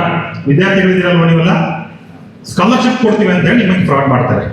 ಒಬ್ಬ ವಿದ್ಯಾರ್ಥಿ ಬಂದಿದ್ರು, ಅವ್ರಿಗೆ ಈ ಜಿಂದಾಲ್ ನಿಮಗೆ ಗೊತ್ತಿರ್ಬೇಕಲ್ಲ, ಜಿಂದಾಲ್ ಸ್ಕಾಲರ್ಶಿಪ್ ಕೊಡ್ತಾರೆ. ನಾವು ಓದ್ಬೇಕಲ್ಲ ಸ್ಕಾಲರ್ಶಿಪ್ ತಗೊಂಡಿದ್ವಿ. ಈ ಜಿಂದಾಲ್ ಏನು ಟ್ರಸ್ಟ್ ಇದೆಯಲ್ಲ, ಅದೇ ರೀತಿ ಒಂದು ಫೇಕ್ ವೆಬ್ಸೈಟ್ ಅನ್ನು ಕ್ರಿಯೇಟ್ ಮಾಡಿದ್ದಾರೆ ಅವರು. ಸ್ವಲ್ಪ ಹೆಸರು ಅಷ್ಟೇ ಚೇಂಜ್, ಅಕ್ಷರಗಳಷ್ಟೇ ಚೇಂಜ್ ಇದ್ದಾವೆ, ಆ ಲೋಗೋ ಇವು ಎಲ್ಲ ಸೇಮ್ ಇದೆ. ಅದಕ್ಕೆ ಅಪ್ಲಿಕೇಶನ್ ಹಾಕ್ಸ್ಕೊಂಡ್ಬಿಟ್ಟು ರಿಜಿಸ್ಟ್ರೇಷನ್ ಫೀಸ್ ಅಂತ ಕಟ್ಸ್ಕೊಂಡು ನಿಮಗೆ 3 ಲಕ್ಷ 4 ಲಕ್ಷ ಕೊಡ್ತೀನಿ ಅಂತ ಹೇಳ್ಬಿಟ್ಟು ಆ ವಿದ್ಯಾರ್ಥಿಗಳಿಗೆ ಎಷ್ಟು 70,000 ಅವನಿಗೆ ಫ್ರಾಡ್ ಮಾಡಿದ್ರು. ಹಾಗಾಗಿ ಸ್ಕಾಲರ್ಶಿಪ್ ನೀವು ಅಪ್ಲೈ ಮಾಡ್ತೀರಾ ಅಂದ್ರೆ ಅದರ ವೆಬ್ಸೈಟ್ ರಿಲೇಬಲ್ ಅಂತ ಅಂದ್ಬಿಟ್ಟು ಕನ್ಫರ್ಮ್ ಮಾಡ್ಕೊಂಡ್ಬಿಟ್ಟು ಫಿಸಿಕಲ್ ಆಫೀಸ್ ಇದೆಯಾ ಅಂತ ಹೇಳ್ಬಿಟ್ಟು ಅದನ್ನ ಪರಿಶೀಲನೆ ಮಾಡ್ಕೊಂಡು ನೀವು ಅಪ್ಲೈ ಮಾಡಬೇಕು. ನೆಕ್ಸ್ಟ್ ಅಬ್ರಾಡ್ ಸ್ಟಡಿ ಫ್ರಾಡ್, ಹೊರದೇಶದಲ್ಲಿ ನಿಮಗೆ ಓದಲಿಕ್ಕೆ ವ್ಯವಸ್ಥೆ ಮಾಡ್ತೀವಿ ಅಂತ ಹೇಳ್ಬಿಟ್ಟು ನಿಮ್ಗೆ ವಂಚಿಸ್ತಾರೆ. ಈಗ ಗೊತ್ತಿದೆ ಉಕ್ರೇನ್ ನಲ್ಲಿ ಮೆಡಿಕಲ್ ಸೀಟ್ಸ್ ತುಂಬಾ ಕಡಿಮೆ ಇದಕ್ಕೆ ರೇಟಿಗೆ ಮೆಡಿಕಲ್ ಸೀಟ್ಸ್ ಇರುತ್ತೆ ಮತ್ತು ಕಡಿಮೆ ವೆಚ್ಚದಲ್ಲಿ ಮೆಡಿಕಲ್ ಅನ್ನ ಮುಗಿಸ್ಬೋದು ಅಂತ ಹೇಳ್ಬಿಟ್ಟು ಒಂದು ಕಾನ್ಸೆಪ್ಟ್ ಇದೆ ಇಂಡಿಯಾದಲ್ಲಿ ಮುಗಿಸೋದ್ಕಿಂತ ಅಲ್ಲಿ ಕಡಿಮೆ ಚೀಪ್ ಅಂತ ಹೇಳಿ. ಇವ್ರು ಏನ್ ಮಾಡ್ತಾರೆ, ಬಹಳಷ್ಟು ಸೋಷಿಯಲ್ ಮೀಡಿಯಾದಲ್ಲಿ ನೋಡಿದ್ದೀನಿ, ಉಕ್ರೇನ್ ನಲ್ಲಿ MBBS ಸೀಟ್ ಕೊಡಿಸ್ತೀವಿ, ಅಲ್ಲಿ ಫೆಸಿಲಿಟೇಟ್ ಮಾಡ್ತೀವಿ, ನಿಮಗೆ ವೀಸಾ ಪಾಸ್ಪೋರ್ಟ್ ಎಲ್ಲ ಮಾಡಿಸ್ಕೊಡ್ತೀವಿ ಅಂತ ಹೇಳ್ಬಿಟ್ಟು ಹಲವು ವಿದ್ಯಾರ್ಥಿಗಳಿಗೆ ವಂಚನೆ ಮಾಡತಕ್ಕಂಥ ಪ್ರಕರಣಗಳು ಇದ್ದಾವೆ. ಒಂದು ಉದಾಹರಣೆ ಹೇಳ್ಬೇಕಂದ್ರೆ, ಒಬ್ಬ ಶಿವಮೊಗ್ಗದ ಒಬ್ಬ ಪ್ರೊಫೆಸರ್, ಯೂನಿವರ್ಸಿಟಿ ಪ್ರೊಫೆಸರ್, ಈ ಯೂನಿವರ್ಸಿಟಿ ಅಲ್ಲ, ಅವರಿಗೆ ಮೆಕ್ಸಿಕೋದಲ್ಲಿ ಒಂದು ಕಾನ್ಫರೆನ್ಸ್ಗೆ ಫೆಸಿಲಿಟೇಟ್ ಮಾಡ್ತೀವಿ ಅಂತೇಳಿ 3,23,000 ರೂಪಾಯಿ ಟ್ರಾನ್ಸಾಕ್ಷನ್ ಮಾಡಿಸ್ಕೊಂಡಿದ್ದಾರೆ. ಅವತ್ತು ದುಡ್ಡು ಎಲ್ಲಿ ಹೋಗಿದೆ ಅಂದ್ರೆ ಅಮೆರಿಕದ ಎಲ್ವಿರಾ ಕೆಲ್ಲಿ ಅನ್ನೋರ ಅಕೌಂಟಿಗೆ ಹೋಗಿದೆ ಟ್ರಾನ್ಸಾಕ್ಷನ್ ಅಮೌಂಟ್ USD ಆಗಿ. ಸೊ ಹಾಕಿದವರು ಪ್ರೊಫೆಸರ್, ಪ್ರೋಗ್ರಾಮ್ ಇರೋದು ಮೆಕ್ಸಿಕೋದಲ್ಲಿ, ಪ್ರೊಫೆಸರ್ ಹಾಕಿ ಬಿಟ್ಟಿದ್ದಾರೆ. ಒಂದೇ ದಿವಸಕ್ಕೆ ಒಂದು ಇಮೇಲ್, ಅದು ಏನು ಬ್ಯಾಂಕಿಗೂ ಹೋಗಿಲ್ಲ ಪ್ರೊಫೆಸರ್ ಸಾಹೇಬ್, ಬ್ಯಾಂಕ್ ಮ್ಯಾನೇಜರ್ ಕೂಡ ಇಮೇಲ್ ಮಾಡಿದ್ದಾರೆ, ದಯಮಾಡಿ ಇಮಿಡಿಯೇಟ್ ಟ್ರಾನ್ಸ್ಫರ್ ಮಾಡಿ ಇದನ್ನ ಅಂತ. ಮ್ಯಾನೇಜರ್ ಕೇಳಿದ್ದಾರೆ, ವೆರಿ ಯೋಚನೆ ಮಾಡಿ ಸರ್ ಅಂತ. ಇಲ್ಲ ನೀವು ಮಾಡ್ಬೇಕು ಈಗ ಕೂಡಲೇ ಅಂತ ಹೇಳಿದ್ದಾರೆ. ಮ್ಯಾನೇಜರ್ ಮಾಡಿದೆ, ಅದೆಲ್ಲಿ ಹೋಗಿದೆ, ಎಲ್ವಿರಾ ಕೆಲ್ಲಿ ಅನ್ನೋರ ಅಕೌಂಟಿಗೆ ಹೋಗಿದೆ. ಸೊ ಅದು ಕೂಡ ಅಂಡರ್ ಪ್ರೋಸೆಸ್, ಈಗ ಇಂಟರ್ಪೋಲ್ ಪ್ರೊಸೀಜರ್ ನಡೀತಾ ಇದೆ. ಅವನ ಎಕ್ಸ್ಪ್ರೆಷನ್ ಮಾಡಬೇಕು, ಅವನ ಅಕೌಂಟ್, ಅವನು ಯಾರು ಅವನ್ನ ಫಸ್ಟ್ ಐಡೆಂಟಿಫೈ ಮಾಡಬೇಕು, ಏನು ಐಡೆಂಟಿಟಿ ಡೀಟೇಲ್ಸ್ ಬೇಕಲ್ಲ. ಸೊ ಅದನ್ನ ತಗೊಳ್ಬೇಕಂದ್ರೆ ನಾವು ಡೈರೆಕ್ಟ್ ಆಗಿ ಕೇಳಿದ್ರೆ ಅಮೆರಿಕ ಅಂತ ದೇಶದಲ್ಲಿ ಕೊಡೋದಿಲ್ಲ. ನಮ್ಗಿಂತ ಮುಂದುವರೆದ ರಾಷ್ಟ್ರಗಳು ಮ್ಯೂಚುವಲ್ ಟ್ರೀಟಿ ಏನಿರುತ್ತೆ ನಮ್ದು ಮತ್ತು ಅವ್ರ ಮಧ್ಯೆ, ಆ ಪ್ರಕಾರ ಇಂಟರ್ಪೋಲ್ ಮೂಲಕನೇ ಹೋಗ್ಬೇಕಾಗುತ್ತೆ. Next online special course for next ಇಷ್ಟೆಲ್ಲ ಆದ್ಮೇಲೆ ನಿಮ್ಮನ್ನ ನೀವು ಹೇಗೆ ಪ್ರೊಟೆಕ್ಟ್ ಮಾಡ್ಕೋಬೇಕು ಅಂದ್ರೆ internet safety tricks. Strong and unique ಪಾಸ್ವರ್ಡ್ಗಳನ್ನ ಇಟ್ಕೊಳ್ಬೇಕು ನಿಮ್ಮ ಸೋಷಿಯಲ್ ಮೀಡಿಯಾ ಅಕೌಂಟ್ಸ್ಗಳಿಗೆ. ಸ್ಟ್ರಾಂಗ್ ಮತ್ತು ಯೂನಿಕ್ ಪಾಸ್ವರ್ಡ್ಸ್ಗಳು. ಸ್ಟ್ರಾಂಗ್ ಅಂದರೆ ಹೇಗೆ, ಕಲ್ಲು ತಂದು ಇಡೋಕ್ಕಾಗಲ್ಲ, ಕಲ್ಲು ರೀತಿಯಲ್ಲಿ ಗಟ್ಟಿ ಇರ್ತಕ್ಕಂಥ ಪಾಸ್ವರ್ಡ್, 12ರಿಂದ 16 ಅಂಕಿಗಳು ಇರ್ತಕ್ಕಂಥ special characters, numbers, letters, upper case, lower case password ಇರಬೇಕು. ಮತ್ತೆ ನಿಮ್ಮ ಮೊಬೈಲ್ಗಳಿಗೆ ಪಿನ್ನು, ಪಾಸ್ವರ್ಡು, ಬಯೋಮೆಟ್ರಿಕ್ ಲಾಕ್ಗಳನ್ನು ನಿಮ್ಮ ಮೊಬೈಲ್ ಮತ್ತು ಕಂಪ್ಯೂಟರ್ಗಳಿಗೆ ಹಾಕ್ಕೊಳ್ಬೇಕು. ನೀವೇನಾದ್ರು ಮೊಬೈಲನ್ನು ಮಾರ್ತೀರಾ ಅಥವಾ ಅದನ್ನು ರಿಪೇರಿ ಕೊಡ್ತೀರಾ ಅಂದರೆ ನಿಮ್ಮ ಮೊಬೈಲಲ್ಲಿ ಇರ್ತಕ್ಕಂಥ ಎಲ್ಲ ಡಾಟಾ ಫ್ಯಾಕ್ಟ್ರಿ ಒಂದು ಕಡೆ ಹಾಕ್ಕೊಂಡು ಅದನ್ನು ಫ್ಯಾಕ್ಟ್ರಿ ರೀಸ್ಟಾರ್ಟ್ ಮಾಡಿ ಕೊಡಬೇಕು ನೀವು. ಇದೇ ಥರ ಒಂದು ಕೇಸ್ ಆಗಿ ಒಂದು ಗಂಡ ಹೆಂಡತಿ ಮಧ್ಯೆ ಡೈವರ್ಸ್ ಆಯಿತು ನನಗೆ ಗೊತ್ತಿದ್ದಂಗೆ. ಗಂಡನ ಮೊಬೈಲು ರಿಪೇರಿಗೆ ಕೊಟ್ಟಿರ್ತಾರೆ, ಅವ್ರ ಹೆಂಡತಿ ಇಸ್ಕೊಂಡು ಬರೋಕ್ಕೆ ಹೋಗ್ತಾರೆ ಮೇಡಮ್. ಸೊ ಇವನು ಇರಲ್ಲ, ಇಲ್ಲ ಹೊರಗಡೆ ಇವನು ಮರ್ತ್ಬಿಟ್ಟಿರ್ತಾನೆ. ಸೊ ಅದರಲ್ಲಿರ್ತಕ್ಕಂಥ ಡಾಟಾ ಹೆಂಡತಿ ನೋಡ್ತಾಳೆ, ಹೋಗಿ ಫುಲ್ಲು ಕೂಗಾಡಿ ಕಿರ್ಚಾಡಿ ಆಮೇಲೆ ಏನಾಗುತ್ತೆ, ಡೈವರ್ಸಲ್ಲಿ ಕನ್ಕ್ಲೂಡ್ ಆಗುತ್ತೆ ಅವ್ರ ರಿಲೇಷನ್ಶಿಪ್. ಉದಾಹರಣೆ just. Next, don't share your user ID, password, OTP and digital signature token with anyone. ನಿಮ್ಮ ಯೂಸರ್ ID, ಪಾಸ್ವರ್ಡ್ ಮತ್ತು ಡಿಜಿಟಲ್ ಸಿಗ್ನೇಚರ್ಗಳು ಇರ್ತಾವಲ್ಲ, ತಂಪಾಗಿರ್ಬೋದು, ಅದನ್ನು ಯಾವ ಕಾರಣಕ್ಕೂ ಬೇರೆಯವರಿಗೆ ಶೇರ್ ಮಾಡಬಾರ್ದು. ನೋಡಿ, ಒಂದು ಉದಾಹರಣೆ ಹೇಳಬೇಕು ಅಂದರೆ, ಶಿವಮೊಗ್ಗದ್ದೇ ಒಬ್ಬನ ವ್ಯಕ್ತಿ ಹೆಸರಲ್ಲಿ ಒಂದು ಸಿಮ್ ತಗೊಳ್ತಾರೆ, ಭದ್ರಾವತಿ ವ್ಯಕ್ತಿ ಅವನು. ಆ ಸಿಮ್ ಉಪಯೋಗಿಸ್ಬಿಟ್ಟು ಒಬ್ಬ ಎಂಪ್ಲಾಯೀಸು ಅವರು ಹೈಯರ್ ಆಫೀಸರ್ಸಿಗೆ ಬರೇ SMS ಮಾಡೋದು, ನೀನಂತವನು ಇಂಥವನು, ಹಾಗೆ ಹೀಗೆ, ನೀನೇನು ಮಾಡೋಲ್ಲ ಕೆಲಸನ, ಬರೀ ಅರೆಸ್ಟ್ ಮಾಡ್ತೀವಿ, ಯಾರಂತ ಗೊತ್ತಿಲ್ಲ ಅವರಿಗೆ ಹೈಯರ್ ಆಫೀಸರ್. ಅವರು ಕಂಪ್ಲೇಂಟ್ ಕೊಟ್ಟಾದ್ಮೇಲೆ ನಾವು ಇನ್ವೆಸ್ಟಿಗೇಷನ್ ಮಾಡಿ ನೋಡಿದ್ರೆ ಸಿಮ್ಮನ್ನು ಯಾರ ಹೆಸರಿಗಿದೆ ಅವ್ನು ಕರ್ಕೊಂಡು ಬಂದೀವಿ. ಅವ್ನು ಹೇಳ್ದ, ನಂಗೆ ಗೊತ್ತಿಲ್ಲ ಸ್ವಾಮಿ, ನಾನೇ ಬಳಸದೇ ಇಲ್ಲ ಈ ಸಿಮ್ಮನ್ನು. ಯಾರು ಬಳಸ್ತಾ ಇದ್ದಾರೆ, ಎಲ್ಲಿ ತಗೊಂಡೆ, ಅಲ್ಲಿ ಅಮೀರ್ ಅಹಮದ್ ಸರ್ಕಲಲ್ಲೆಲ್ಲ ತೊಗೊಂಡಿದ್ದೆ. ಅವ್ನು ಹಿಡ್ಕೊಂಡು ಬಂದರೆ ಕೇಳಿದ, ಯಾರಿಗೆ ಕೊಟ್ಟಿದ್ದೆಪ್ಪ ಸಿಮ್ಮನ್ನು ಇದನ್ನು ಅಂದರೆ, ಇಲ್ಲ ಸರ್ ತಪ್ಪು ಮಾಡಿಬಿಟ್ಟಿದ್ದೀನಿ, ಯಾರೋ ಬೇರೆಯೊಬ್ಬರು ಬರ್ತಾ ಇಲ್ಲೇ ಇರ್ತಿದ್ರು, ಅವ್ರು ಪರಿಚಯ ಆಗಿದ್ರು, ಒಂದು 2,000 ರೂಪಾಯಿಗೆ ಸಿಮ್ ಮಾರಿಬಿಟ್ಟಿದ್ದಾರೆ. ಹೇಗೆ ಕೊಟ್ಟೆ ಸಿಮ್ ಆಗಿನ ಹೆಸರಲ್ಲಿ? ಸಿಮ್ ಬಂದಿದ್ರು ಸರ್, ಅವ್ರ ಹೆಸರಿನಲ್ಲಿ ಬಯೋಮೆಟ್ರಿಕ್ ಎಲ್ಲ ಮಾಡಬೇಕಲ್ಲ, ತಂಬನ್ನು ಕೊಟ್ಟಿದ್ದಾರೆ, ಫೋಟೋ ಕೊಟ್ಟಿದ್ದಾನೆ. ಪಾಪ ಅವನು ಅನ್ಎಜುಕೇಟೆಡ್. ಇವನು ಒಂದ್ಸಲಿ ಫೋಟೋ ಹೊಡ್ಕೊಂಡು ಒಂದೊಂದ್ಸಲಿ ತಗೊಂಡು ಒಂದು ಸಿಮ್ ಕೊಟ್ಟ. 2ನೇ ಸಲ ಇದಾಗಿಲ್ಲ ಬಾಯಿಲ್ಲ ಅಂತ ಮತ್ತೊಂದು ಸಲ ಕಳಿಸ್ಕೊಂಡು, ಮತ್ತೊಂದು ಒತ್ತಿಸ್ಕೊಂಡು, ಮತ್ತೊಂದು ಫೋಟೋ ಕ್ಯಾಪ್ಚರ್ ಮಾಡಿಕೊಂಡು ಆ ಸಿಮ್ಮನ್ನು ಮತ್ತೊಬ್ಬನಿಗೆ ಕೊಟ್ಟ. ಅವನು ಆ ಸಿಮ್ ಯೂಸ್ ಮಾಡಿಕೊಂಡು ಈ ಥರ ಇಲ್ಲಿಗಲ್ ಆ್ಯಕ್ಟಿವಿಟಿನ ಮಾಡ್ತಾ ಇದ್ದ. ಸೊ ಅವ್ನು ಪತ್ತೆ ಮಾಡಿದ್ವಿ, ಪಾಪ ಅವನು ಅಮಾಯಕ. ಆ್ಯಕ್ಚುಲಿ ಅವನು ಏನು ಮಾಡ್ದ, ಆ ಸಿಮ್ ಕೊಟ್ಟೋದ ಮೇಲೆ ಏನು ಅಮಾಯಕ ಇದ್ದ ಅವನೊಂದು ಕೇಸ್ ಕೊಟ್ಟ. ಅವನನ್ನು ವಿಟ್ನೆಸ್ ಮಾಡಿಕೊಂಡು ಆ ಸಿಮ್ಮನ್ನು ಯೂಸ್ ಮಾಡಿದ್ರ ಮೇಲೆ ನಾವು ಚಾರ್ಜ್ ಶೀಟ್ ಮಾಡಿದ್ವಿ. ನೆಕ್ಸ್ಟು, ಮಲ್ಟಿ ಫ್ಯಾಕ್ಟರ್ ಅಥೆಂಟಿಕೇಷನನ್ನು ನಿಮ್ಮ ಸೋಷಿಯಲ್ ಮೀಡಿಯಾ ಅಕೌಂಟ್ನಲ್ಲಿ ಎನೇಬಲ್ ಮಾಡ್ಕೋಬೇಕು. ಮಲ್ಟಿ ಫ್ಯಾಕ್ಟರ್ ಅಥೆಂಟಿಕೇಷನ್ ನೆನಪಿದೆಯಲ್ಲ ಎಲ್ಲರಿಗೂ, ಗೊತ್ತಿದೆಯಲ್ಲ? ಸಿಂಗಲ್ ಫ್ಯಾಕ್ಟರ್ ಅಥೆಂಟಿಕೇಷನ್ ಇಟ್ಕೊಂಡ್ರೆ ಖಂಡಿತವಾಗ್ಲೂ ನಿಮ್ಮ ಅಕೌಂಟ್ ಹ್ಯಾಕ್ ಆಗುತ್ತೆ. 100% ಹೇಳ್ತೀನಿ, ಹ್ಯಾಕ್ ಆಗುತ್ತೆ. ಯಾರ್ಯಾರ್ದು ಅಕೌಂಟ್ ಹ್ಯಾಕ್ ಆಗಿದೆ ಅವ್ರೆಲ್ಲರಿಗೂ ಕೂಡ ಸಿಂಗಲ್ ಫ್ಯಾಕ್ಟರ್ ಅಥೆಂಟಿಕೇಶನ್ ಇರುತ್ತೆ. ಮಲ್ಟಿ ಫ್ಯಾಕ್ಟರ್ ಡಬಲ್ ಫ್ಯಾಕ್ಟರ್ ಇದ್ರೆ ಅದು ಹ್ಯಾಕ್ ಆಗೋದಿಲ್ಲ. ನೆಕ್ಸ್ಟ್, ನೀವು ಯಾವ್ದಾರ ಆ್ಯಪ್ಗಳನ್ನು ನೀವು ಇನ್ಸ್ಟಾಲ್ ಮಾಡಬೇಕು ಅಂದ್ರೆ ಅದು ನಿಮ್ಮ ಡಿವೈಸಲ್ಲೇ ಮಾಡ್ಕೊಳ್ಬೇಕು. ಬೇರೆ ಡಿವೈಸಲ್ಲಿ ನಿಮ್ಮ ಡೀಟೇಲ್ಸ್ ಕೊಟ್ಟು ಮಾಡಿದ್ರೆ ಅದು ಹಾಗೆ ಬಿಟ್ಟಿದ್ರೆ ಅವರು ಅದನ್ನು ದುರುಪಯೋಗ ಪಡಿಸ್ಕೊಳ್ತಾರೆ. ಆಮೇಲೆ ಸೋಷಿಯಲ್ ಮೀಡಿಯಾ ಪ್ರೈವೇಸಿ ಸೆಟ್ಟಿಂಗ್ಸ್ಗಳನ್ನು ಆಗಾಗ ನೀವು ಅದನ್ನು ಸರಿಯಾಗಿ ಓದ್ಬಿಟ್ಟು ಅದನ್ನು ಅರ್ಥ ಮಾಡ್ಕೊಳ್ಬೇಕು. ಹಳೆಯ ಅಕೌಂಟ್ಗಳಿದ್ರೆ, ಯೂಸ್ ಮಾಡ್ತಾ ಇರ್ತಕ್ಕಂಥ ಅಕೌಂಟ್ಗಳಿದ್ರೆ, ನಿಮ್ಮದು ಹಳೆ ಅಕೌಂಟ್ ಇರುತ್ತಲ್ಲ, ಎಲ್ಲರ ಹೆಸರಲ್ಲೂ ಫೇಸ್ಬುಕ್ ಒಂದು 3 ಅಕೌಂಟ್ ಇರ್ಬೋದು ಮ್ಯಾಕ್ಸಿಮಮ್ ನನ್ನ ಪ್ರಕಾರ. ಸ್ಟೂಡೆಂಟ್ ಇದ್ದಾಗ ಒಂದು, ಜಾಬ್ ಸೇರಿದಾಗ ಒಂದು ಲೆವೆಲ್ಲಿಗೆ ಸರ್ವಿಸ್ ಮಾಡಿದ್ಮೇಲೆ ಒಂದು 3 ಅಕೌಂಟ್ ಇಟ್ಕೊಂಡಿರ್ತಾರೆ. ಅದರಲ್ಲಿ ಲಾಸ್ಟ್ ಅಕೌಂಟ್ ನನಗೆ ಬಿಟ್ಬಿಟ್ಟಿರ್ತಾರೆ ಅವರು. ಅದರ ಡಬಲ್ ಫ್ಯಾಕ್ಟರ್ ಅಥೆಂಟಿಕೇಶನ್ ಇರಲ್ಲ, ಏನೂ ಇರಲ್ಲ. ಅದನ್ನು ಹ್ಯಾಕ್ ಮಾಡೋ ಸಾಧ್ಯತೆ ಇರುತ್ತೆ. ಹಾಗಾಗಿ ಓಲ್ಡ್ ಅಕೌಂಟ್ಗಳನ್ನು, ಅನ್ಯೂಸ್ಡ್ ಅಕೌಂಟ್ಗಳನ್ನು ಡಿಲೀಟ್ ಮಾಡಬೇಕು.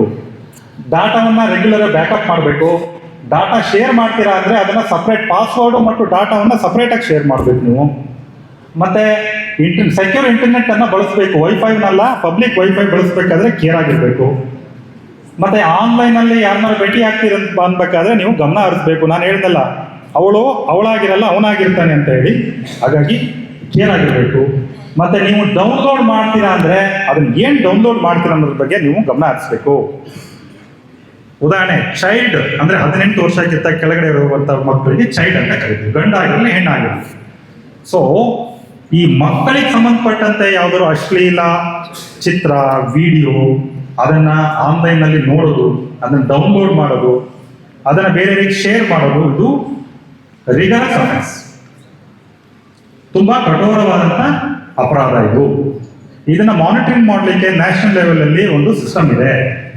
ನಿಮಗೆ ಗೊತ್ತಿಲ್ಲದೆ ಪಕ್ಕದ ನಿಮಗೆ ಅಕ್ಕ ಯಾರೋ ಅಪ್ಪ ಅಮ್ಮನಿಗೆ ಗೊತ್ತಿಲ್ದಂಗೆ, ಫ್ರೆಂಡ್ಸಿಗೆ ಗೊತ್ತಿಲ್ದಂಗೆ ನೀವೇ ಒಬ್ಬರೇ ನೋಡ್ತಾ ಇದ್ದೀರಾ ಅಂದ್ರೂ ಕೂಡ ಅವರು ಮಾನಿಟರಿಂಗ್ ಮಾಡ್ತಕ್ಕಂಥವ್ರಿಗೆ ಯಾವ ವ್ಯಕ್ತಿ ಯಾವ ಲ್ಯಾನ್ ಟು ಲ್ಯಾನ್ನಲ್ಲಿ ಯಾವ ಡಿವೈಸ್, ಅದು IME ನಂಬರು, ಮ್ಯಾಕ್ ನಂಬರಲ್ಲಿ ಯಾವ ಸಿಮ್ ಡಾಟಾವನ್ನು ಯೂಸ್ ಮಾಡಿ ನೋಡ್ತಾ ಇದ್ದಾನೆ, ಅದನ್ನು ಶೇರ್ ಮಾಡ್ತಾ ಇದ್ದಾನೆ, ಡೌನ್ಲೋಡ್ ಮಾಡ್ತಾ ಇದ್ದಾನೆ ಅನ್ನೋದು ಮಾನಿಟರಿಂಗ್ ಟ್ರ್ಯಾಕ್ ಆಗುತ್ತೆ. ಅದು ನಮಗೆ ಬರುತ್ತೆ, CID ಮೂಲಕ ನಮಗೆ ಬರುತ್ತೆ, ಇನ್ವೆಸ್ಟಿಗೇಷನ್ ಮಾಡ್ತೀವಿ, ಅದು ಚಾರ್ಜ್ ಶೀಟ್ ಆಗುತ್ತೆ. ನಮ್ಮ ಶಿವಮೊಗ್ಗ ಸೈಬರ್ ಕ್ರೈಮ್ನಲ್ಲೇ ಅದು ಒಂದು ಆ ಥರ ಒಂದು ಕೇಸ್ 20 ವರ್ಷ ಶಿಕ್ಷೆ ಕೊಟ್ಟಿದೆ ಒಬ್ಬ ವ್ಯಕ್ತಿ. Is a teacher. ನಮ್ಮ ಗುರುರಾಜ್ ಸರ್ ಬರ್ತಾರಲ್ಲ, ಅವರೇ ಇನ್ವೆಸ್ಟಿಗೇಷನ್ ಆಫೀಸರ್. ಅದಕ್ಕೆ ಅವ್ರು ಹೇಳ್ತಾರೆ, ಡೀಟೇಲ್ಸ್ ಬೇಕಾದ್ರೆ ಕೇಳಿ ಹೇಳ್ತಾರೆ.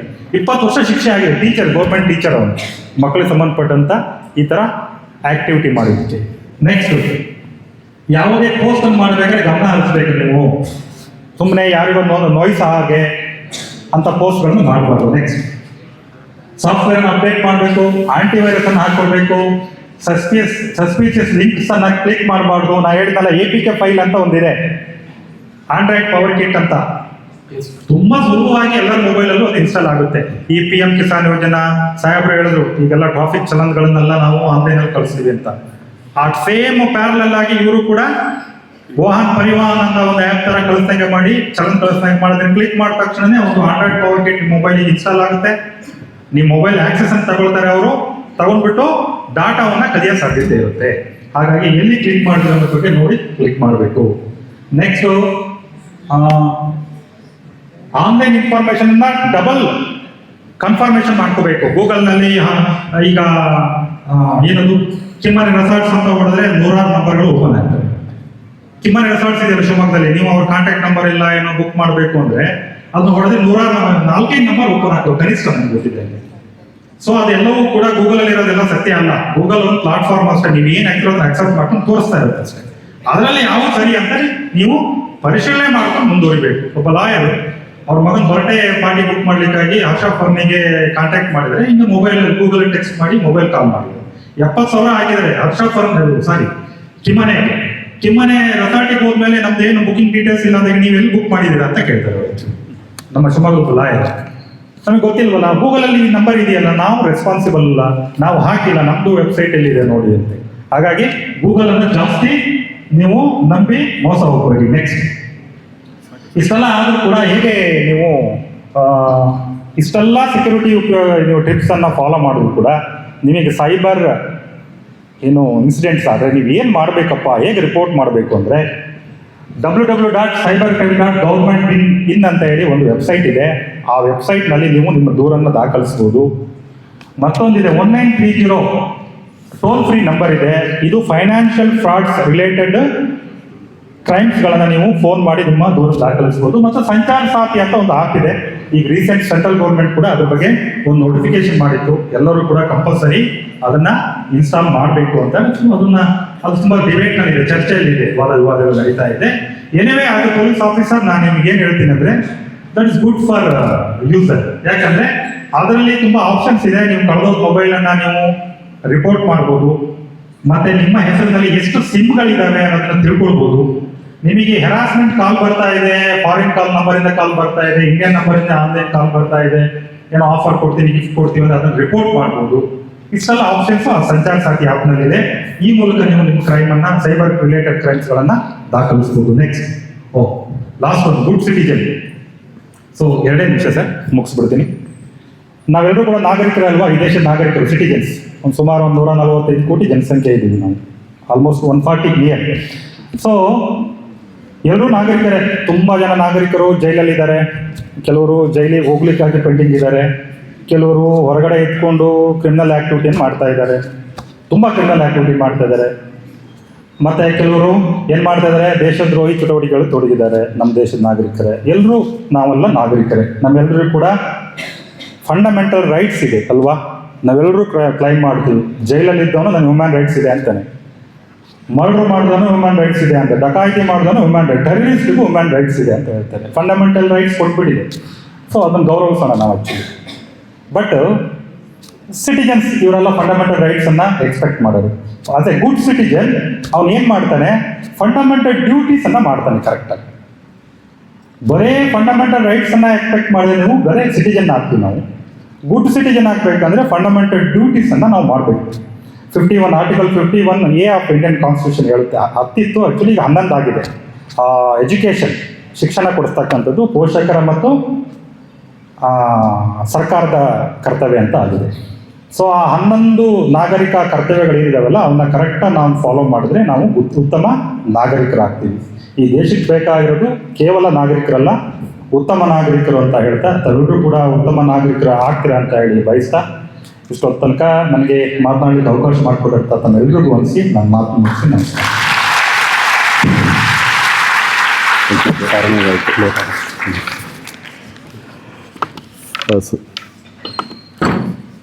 ಸೈಬರ್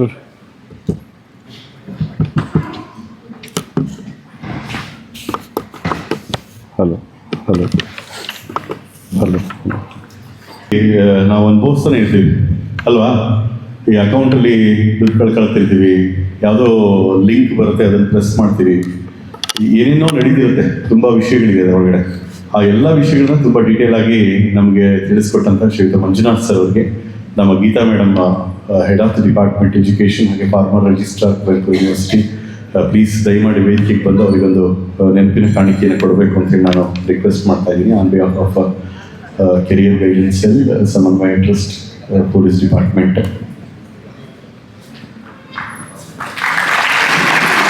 ಒಂದು 2 ಇಂಪಾರ್ಟೆಂಟ್ ವಿಷಯಗಳನ್ನ ಹೇಳ್ತಾ ಇದ್ದೀವಿ. ಒಂದು, I want to thank social welfare department, ನಮ್ಮ ಶ್ರೀನಿವಾಸ್ ಸರ್ ಅವರು ಈ ಇಡೀ ಪ್ರೋಗ್ರಾಮ್ನ ಅವರು ರೆಕಾರ್ಡ್ ಮಾಡ್ತಾ ಇದ್ದಾರೆ. ರೆಕಾರ್ಡ್ ಮಾಡಿ ಹೆಚ್ಚು ಕಡಿಮೆ ಇದು ನಾಳೆಯಿಂದ ಪಾಡ್ಕಾಸ್ಟ್ ಆಗುತ್ತೆ. ನಮ್ಮ ಸೋಷಿಯಲ್ ವೆಲ್ಫೇರ್ ಮತ್ತು BCM ಡಿಪಾರ್ಟ್ಮೆಂಟಿನ ಎಲ್ಲ ವಿದ್ಯಾರ್ಥಿಗಳಿಗೆ ಅದು ನೇರವಾಗಿ ತಲುಪುತ್ತೆ. ಅದರ ಟೀಮ್ ಬಂದಿದ್ದಾರೆ, ಅವರಿಗೆ ನಾನು ಥ್ಯಾಂಕ್ಸ್ ಹೇಳ್ತಾ ಇದ್ದೀನಿ. On behalf of Kuvempu university ಒಂದು ಚಪ್ಪಾಳೆ ಮೂಲಕ ನಾವು ಕೃತಜ್ಞತೆ ಸಲ್ಲಿಸೋಣ. 2ನೇದು, ಈಗಾಗಲೇ ನಮ್ಮ SP ಸರ್ ಹೇಳಿದಾಗೆ ಯುವ ಶಕ್ತಿಗೆ ಸಂಬಂಧಪಟ್ಟಂಗೆ ಸಮರ್ಥ ಸೇತು ಅನ್ನುವಂಥ ಒಂದು ವಿಶೇಷವಾದ ಒಂದು ಟೀಮ್ ಡೆವಲಪ್ ಮಾಡ್ತಾ ಇದ್ದೀವಿ.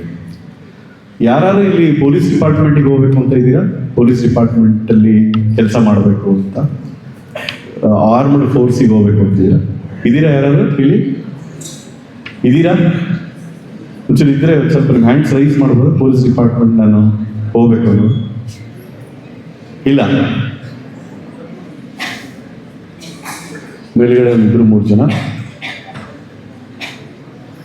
ಪೊಲೀಸ್ ಡಿಪಾರ್ಟ್ಮೆಂಟ್ ಅಥವಾ ಆರ್ಮ್ಡ್ ಫೋರ್ಸಿಗೆ ಹೋಗ್ತೀರಾ ಅಂತ ಹೇಳಿದ್ರೆ 1 ವಾರದ ಟ್ರೈನಿಂಗ್ ಪ್ರೋಗ್ರಾಮ್ ಇಲ್ಲೇ ಕೊಡ್ತೀವಿ.